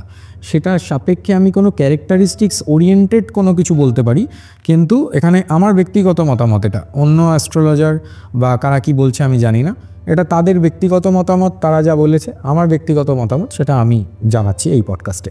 তো যেরকম তুমি বললে 9 বছর, হ্যাঁ 9 বছর ঠিকই। 9 is the number governed by Mars. Mars is a planet of war basically. ঝগড়া, যুদ্ধ, মারপিট, মার্শাল অ্যাক্টিভিটিস বা মানে কোনোভাবে জিম, এক্সারসাইজ, স্পোর্টস, এগুলো সব কিছু রিলেট করে হচ্ছে মানে মার্স, এবং সাথে সাথে অ্যামিউনেশন বা ইত্যাদি নানান রকমভাবে মার্স রিলেট করে। তো এবারে হয়েছে এরকম যে শুধুমাত্র আমি যে মানে এই বছরের মানে মূলাঙ্ক হচ্ছে 9 বলে আমি মার্স রিলেটেড কথা বলবো তা নয়। প্রবলেমটা গ্রহগত দিক থেকেও হয়েছে। তার কারণ লাস্ট ইয়ারের মোটামুটি ওই অক্টোবরের ক্লোজ বাই এরকম টাইম থেকে মঙ্গল নীচ রাশিতে ভ্রমণ করছে, যেটা হচ্ছে কর্কট রাশি। এবং মঙ্গল নীচ হয়ে যাচ্ছে যেহেতু, ওই জন্য যুদ্ধ রিলেটেড কিছু হবে না। ফর দ্যাট মঙ্গলকে পাওয়ারফুল অবস্থায় থাকতে হবে, তবেই যুদ্ধ, ঝগড়া, ঝামেলা ইত্যাদি কিছু হবে। তো যেটা হতে পারে সেটা হচ্ছে ন্যাচারাল ডিজাস্টার্স, যেরকম ধরো তোমার ভূমিকম্প অলরেডি হয়েছে টিবেটে, এবং সুনামি হওয়ার চান্স ম্যাক্সিমাম, বিকজ মঙ্গল জলরাশিতে। এপ্রিল মে টাইমলাইন, এই টাইমলাইনে স্যাটার্ন ট্রানজিট হচ্ছে, শনি কুম্ভ রাশি ছেড়ে মীন রাশিতে প্রবেশ করবে, এবং সেখানে অলরেডি রাহুর অবস্থান রয়েছে। এই সেম ত্রিকোণেরই রাশি হচ্ছে বৃশ্চিক রাশি, কর্কট রাশি এবং মীন রাশি, এটা একটা ত্রিকোণ। এবং যেহেতু আমি নাডি অ্যাস্ট্রোলজার, এই কম্বিনেশনটাকে ধরে কথা হবে। তো বছরের প্রথম কয়েকটি মাস, মোটামুটি 6 মাস মতো, মার্সের খুব একটা মুভমেন্ট হচ্ছে না। মার্স ব্যাকওয়ার্ড মুভমেন্টস করছে, রেট্রোগ্রেড হয়ে যাচ্ছে, বক্রি হয়ে গিয়ে জেমিনাইতে চলে যাচ্ছে, আবার ফেরত আসছে কর্কটেই। তো মার্স যেহেতু নিচস্থ থাকছে, যুদ্ধ যত আমরা দেখেছি সেগুলো হঠাৎই কোনোভাবে থেমে যেতে পারে, বা পলিটিক্স অন্যভাবে হতে পারে যার মাধ্যমে যুদ্ধগুলো কমে যাবে। কিন্তু ন্যাচারাল ডিজাস্টার্স হবে, ধস নামা, ভূমিকম্প হওয়া, সুনামি হওয়ার চান্স ম্যাক্সিমাম, বিকজ তিনটেই জলরাশি।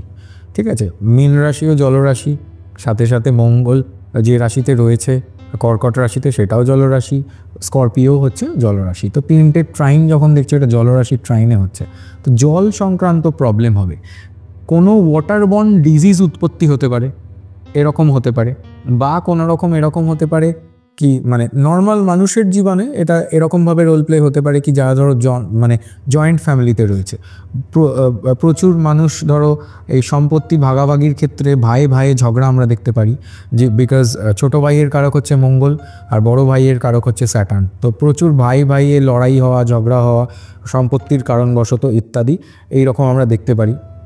যেহেতু তোমার মানে ভূমির কারক হচ্ছে মঙ্গল, এবং স্যাটার্ন মার্স কানেক্ট যখনই হবে তখন এটা কোনোভাবে লিটিগেশনও বোঝায়। তো প্রচুর মানুষের জীবনে লিটিগেশন অ্যারাইজ হবে যারা জয়েন্ট ফ্যামিলিতে থাকে ইত্যাদি, সেই প্রবলেম তারা ফেস করবে। এটা ছাড়া ধরো অনেক মানুষ জমি কেনার প্রতি ইন্টারেস্ট দেখাবেন, হঠাৎ করে রিয়েল এস্টেটের মার্কেট ডাউন হয়ে যেতে পারে।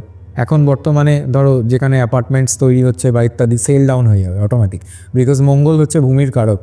তো সেটা সেল ডাউন হয়ে যাবে, কিন্তু অনেক মানুষ আবার চাইবে কিনি, দুটোই হবে অ্যাট দ্য সেম টাইম। ওই ইন্ডাস্ট্রিটা একটুখানি টাসেল ফেস করবে এই 2 মাস। এবং সাথে সাথে এগুলো ছাড়া ধরো আরও যেরকম প্রচুর মানুষ যারা ধরো বিদেশ যেতে চাইছে কাজের ক্ষেত্রে, অনসাইট অপরচুনিটি চাইছে যারা, তারা অনেকেই অনসাইট অপরচুনিটি এই বছরে পাবে, because of Saturn Rahu combination যেটা হচ্ছে, মানে হতে চলেছে মার্চ মাসের পরে। তো ইত্যাদি এই রকম কিছু জিনিস আমরা দেখবো। তবে যুদ্ধ আমার মনে হয় না হবে বলে। অ্যাস্ট্রোলজি ছাড়াও যদি আমি পলিটিক্যাল সিনারিও দেখি ওয়ার্ল্ডের, তো আমেরিকাতে ট্রাম্প এসছে, তো নিশ্চয়ই কিছু চেঞ্জেস হবে। এবং আগের গভর্নমেন্ট সেখানে যেরকম ছিল সেটা প্রচণ্ড ওয়ার প্রোন, তো তারা চায় যে নানান জায়গায় যুদ্ধ হোক ইত্যাদি। যারা পলিটিক্যাল ইস্যুস নিয়ে কথাবার্তা বলেন তারা আরও বেটার বুঝবেন আমার থেকে, কিন্তু আমি যতটুকু বুঝি লেম্যানস টার্মে, ট্রাম্প এসছে মানে কিছু সুধারই হবে, অনেক যুদ্ধ বন্ধ হয়ে যাবে। এবং সেটাই হওয়ার চান্স বেশি। বাট ন্যাচারাল ডিজাস্টার্স হওয়ার চান্সেস অবভিয়াসলি রয়েছে, আর হচ্ছেও। এগুলো আস্তে আস্তে আরও বাড়ার টাইমটা হচ্ছে April May, March April May. এই টাইমে অনেকের অনেক কিছু প্রবলেমও হতে পারে বিকজ ট্রানজিটের টাইম। আবার মে মাসের পরে রাহু ট্রানজিট হয়ে যাচ্ছে নেক্সট হাউসে, তখন আবার অনেক মানুষের জীবনে চেঞ্জ হবে। এই আর কি, আমি এভাবেই দেখি। আর নিউমারোলজি দেখো, শুধুমাত্র মূলাঙ্ক ভাগ্যাঙ্ক নিয়ে নিউমারোলজি নয়। নিউমারোলজির মেন যেটা মানে যেভাবে আমরা প্রবলেমস ফেস করে থাকি, নিউমারোলজি ওরিয়েন্টেড প্রবলেমস আমরা বার করতে পারি, সেগুলো হচ্ছে মিসিং নাম্বার দিয়ে। পুরো বার্থ ডেটটাকে দেখতে হবে, তার মধ্যে মিসিং নাম্বার ওরিয়েন্টেড প্রবলেম হবে। যে প্ল্যানেটটা মিসিং হবে সেই প্ল্যানেটটার তারকতত্ত্ব নিউমারোলজিতে মিনিং আলাদা, সেই অনুযায়ী তার কোনো ডেফিসিয়েন্সি তৈরি হতে পারে। থ্যাংক ইউ সো মাচ এত কনফিউশন ক্লিয়ার করার জন্য। আজকে প্রথম আমরা শুরু করেছিলাম ভৌতিক ঘটনা দিয়ে আজকে। আচ্ছা, এক সেকেন্ড, আমি এটা আসছি যখন তোমার এখানে, তখন ভাবছিলাম সেটা হচ্ছে যে আমাকে আপনারা এই ধরনের পডকাস্ট থেকে অনেক ভালোবাসা দিয়েছেন, এবং আমি জানি গল্পওয়ালা পরিবারকেও আপনারা ঠিক সেমভাবে ভালোবাসা দেবেন। এবং আমি ইন রিটার্ন কিছু দিতে চাই গল্পওয়ালা পরিবারকে। সেটা হচ্ছে যে আমি মানে অনেক এরকম কলস পাচ্ছি যাদের এজ গ্রুপ হচ্ছে 20 to 30-র মধ্যে।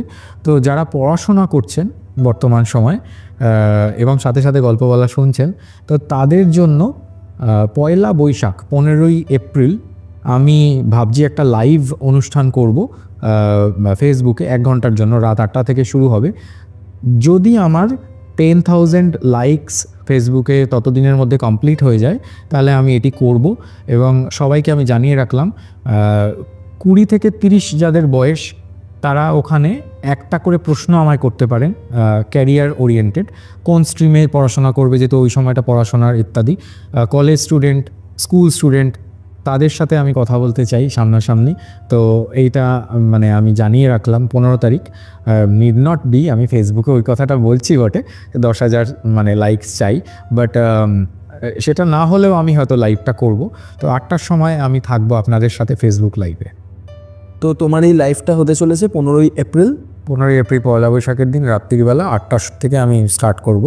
1 ঘন্টা কি 2 ঘন্টা, যদি আমার কাজের প্রেশার কম থাকে আমি 2 ঘন্টাও এক্সটেন্ড করতে পারি। যেরকম লাইভে মানুষ আসবে সেই অনুযায়ী আমি সেটা ডিসাইড করব।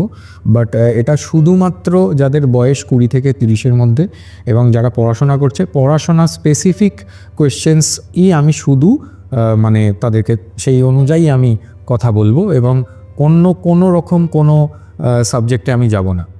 ক্যারিয়ার এবং এডুকেশন ওরিয়েন্টেড। যারা চাকরি পাচ্ছেন না তাদের জন্য কবে চাকরি পাবেন সেই ডেট আমি বলে দেবো, বিকজ আমার প্রেডিকশানস এই সমস্ত জিনিসে প্রচণ্ড অ্যাকিউরেট। তো সেইগুলো বলে দেবো। এবং যাদের স্ট্রিম চুজ করতে পারছেন না বা কী সাবজেক্ট নিয়ে পড়াশোনা করবেন ইত্যাদি, এই সমস্তর জন্য আপনারা ওই লাইভটা অ্যাটেন্ড করুন, এবং একটাই প্রশ্ন করতে পারবেন একজনে। ঠিক আছে, আমি খুব ফাস্ট সেদিনকে প্রেডিকশানস করব, এবং এটা এন্টায়ারলি ফ্রি অফ কস্ট হবে। যারা আমাকে এতদিন ধরে বলেছেন যে দাদা আমরা ফিস দিতে পারছি না কিন্তু আপনাকে দেখাতে চাই, আমি তাদেরকে অনেক সময় রিপ্লাই করতে পারি না, বিকজ একটা তো বেসিক নর্ম বা রুল থাকে আমাদেরও। তো সেই জন্য আমি ওই একটা দিন আপনাদের জন্য ডেডিকেট করছি। আপনারা এত ভালোবাসা আমাকে দিয়েছেন, সারা বছর আমাকে ভালোবাসা আপনারা দিয়ে যাচ্ছেন। তো আমি চাইবো কি আপনারা এই লাইভটি অ্যাটেন্ড করুন, এবং এটা ওই 1-2 ঘন্টার জন্যই আসবো আমি ফেসবুকে, এবং ফেসবুকেও আপনাদের ভালোবাসা রাখবেন। আমার পেজটা অনেক পুরনো, কিন্তু আমি সেটাতে কোনো ধরনের কন্টেন্ট এতদিন দিইনি। আশা করছি নতুন কন্টেন্ট আমি নিজের চ্যানেলগুলো থেকেও, শুধুমাত্র ফেসবুক নয়, অন্যান্য যা হ্যান্ডেলস রয়েছে সেগুলোতেও আমি কন্টেন্ট দেওয়া স্টার্ট করব। আপনারা আমার সাথে থাকুন, এবং আমি চেষ্টা করব যে এই এত ওভার স্যাচুরেটেড অ্যাস্ট্রোলজিক্যাল যে ইন্ডাস্ট্রি তৈরি হয়েছে আজকে বর্তমান সময়, সেটার মধ্যেও যে আপনারা যাতে কোনো আলো পান সেই চেষ্টা আমি করব। এবং যারা আমাকে ভালোবাসে বা যারা আমার ক্লায়েন্ট হয়েছেন, তারা সবাই আমাকে পার্সোনাল লেভেলে তারা নিজেরাও জাজ করেছেন আমাকে অনেক ক্ষেত্রে। তো আমি জানি তারাও আমার সাথ দেবেন, এবং বন্ধুবান্ধব যাদের সাথে আমি পডকাস্ট করেছি তাদেরকেও অনেক ধন্যবাদ, এবং গল্পওয়ালাকে ধন্যবাদ, অরিত্রকে ধন্যবাদ যে আমি আজকে এখানে ইনভাইটেড, এবং সাথে সাথে আমি আপনাদেরকে সঠিক তথ্য তুলে ধরতে পারছি। এটা মানে আমার দীর্ঘ দিনের মানে আমার লাইফেও নানান এরকম কিছু ঘটেছে যার মাধ্যমে আমি অ্যাস্ট্রোলজার হয়েছি ইত্যাদি। এখন আমি এটাই চাইবো যে এই মার্কেটটা ওভার স্যাচুরেটেড হওয়ার মানে যেরকম সিচুয়েশান চলছে তাতে আমি কিছু না হলেও একটু আধটু মানে সঠিক তথ্য বলতে পারি আর কি, এরকম একটা জায়গায় মানে আমি চাইবো আর কি। তো থ্যাংক ইউ সো মাচ সুজন্যদা, ভীষণ ভালো লাগলো আজকের এপিসোডটা তোমার সাথে তোমার জন্য অনেক অনেক শুভকামনা রইল। তুমি অনেক আরও মানে এই ধরনের ঘটনা শেয়ার করো এবং তোমার নিজেরও অকাল্টের প্রতি ইন্টারেস্ট এবং যেভাবে তুমি এগোচ্ছ আমার খুব ভালো লাগছে এবং আশা করি আগামী দিনেও আমরা অন্য কোনো পডকাস্টেও আসবো। আমারও এই যে তুমি যে ইন্টেনশনটা তুমি দেখালে যে যারা তোমাকে ফিস দিতে পারছে না, এরকম অনেকেই থাকে যারা আমাকে কমেন্ট করে যে দাদা এরকম একজন অ্যাস্ট্রোলজার বা তান্ত্রিকের কন্ট্যাক্ট দাও যারা ভীষণ কম খরচায় করে দেবে। তো কোথাও না কোথাও আমি এটা ফিল করি যে দেখো এটা তো প্রত্যেকের একটা বিজনেস পারপাসে তারাও করে, প্রত্যেকেরই একটা আলাদা আলাদা ক্যারিয়ার রয়েছে। তো আমার কোথাও না কোথাও মনে হয় যে কোনো প্রফেশনে তুমি যত গুড় দেবে পায়েস তত মিষ্টি হবে, ঠিক আছে?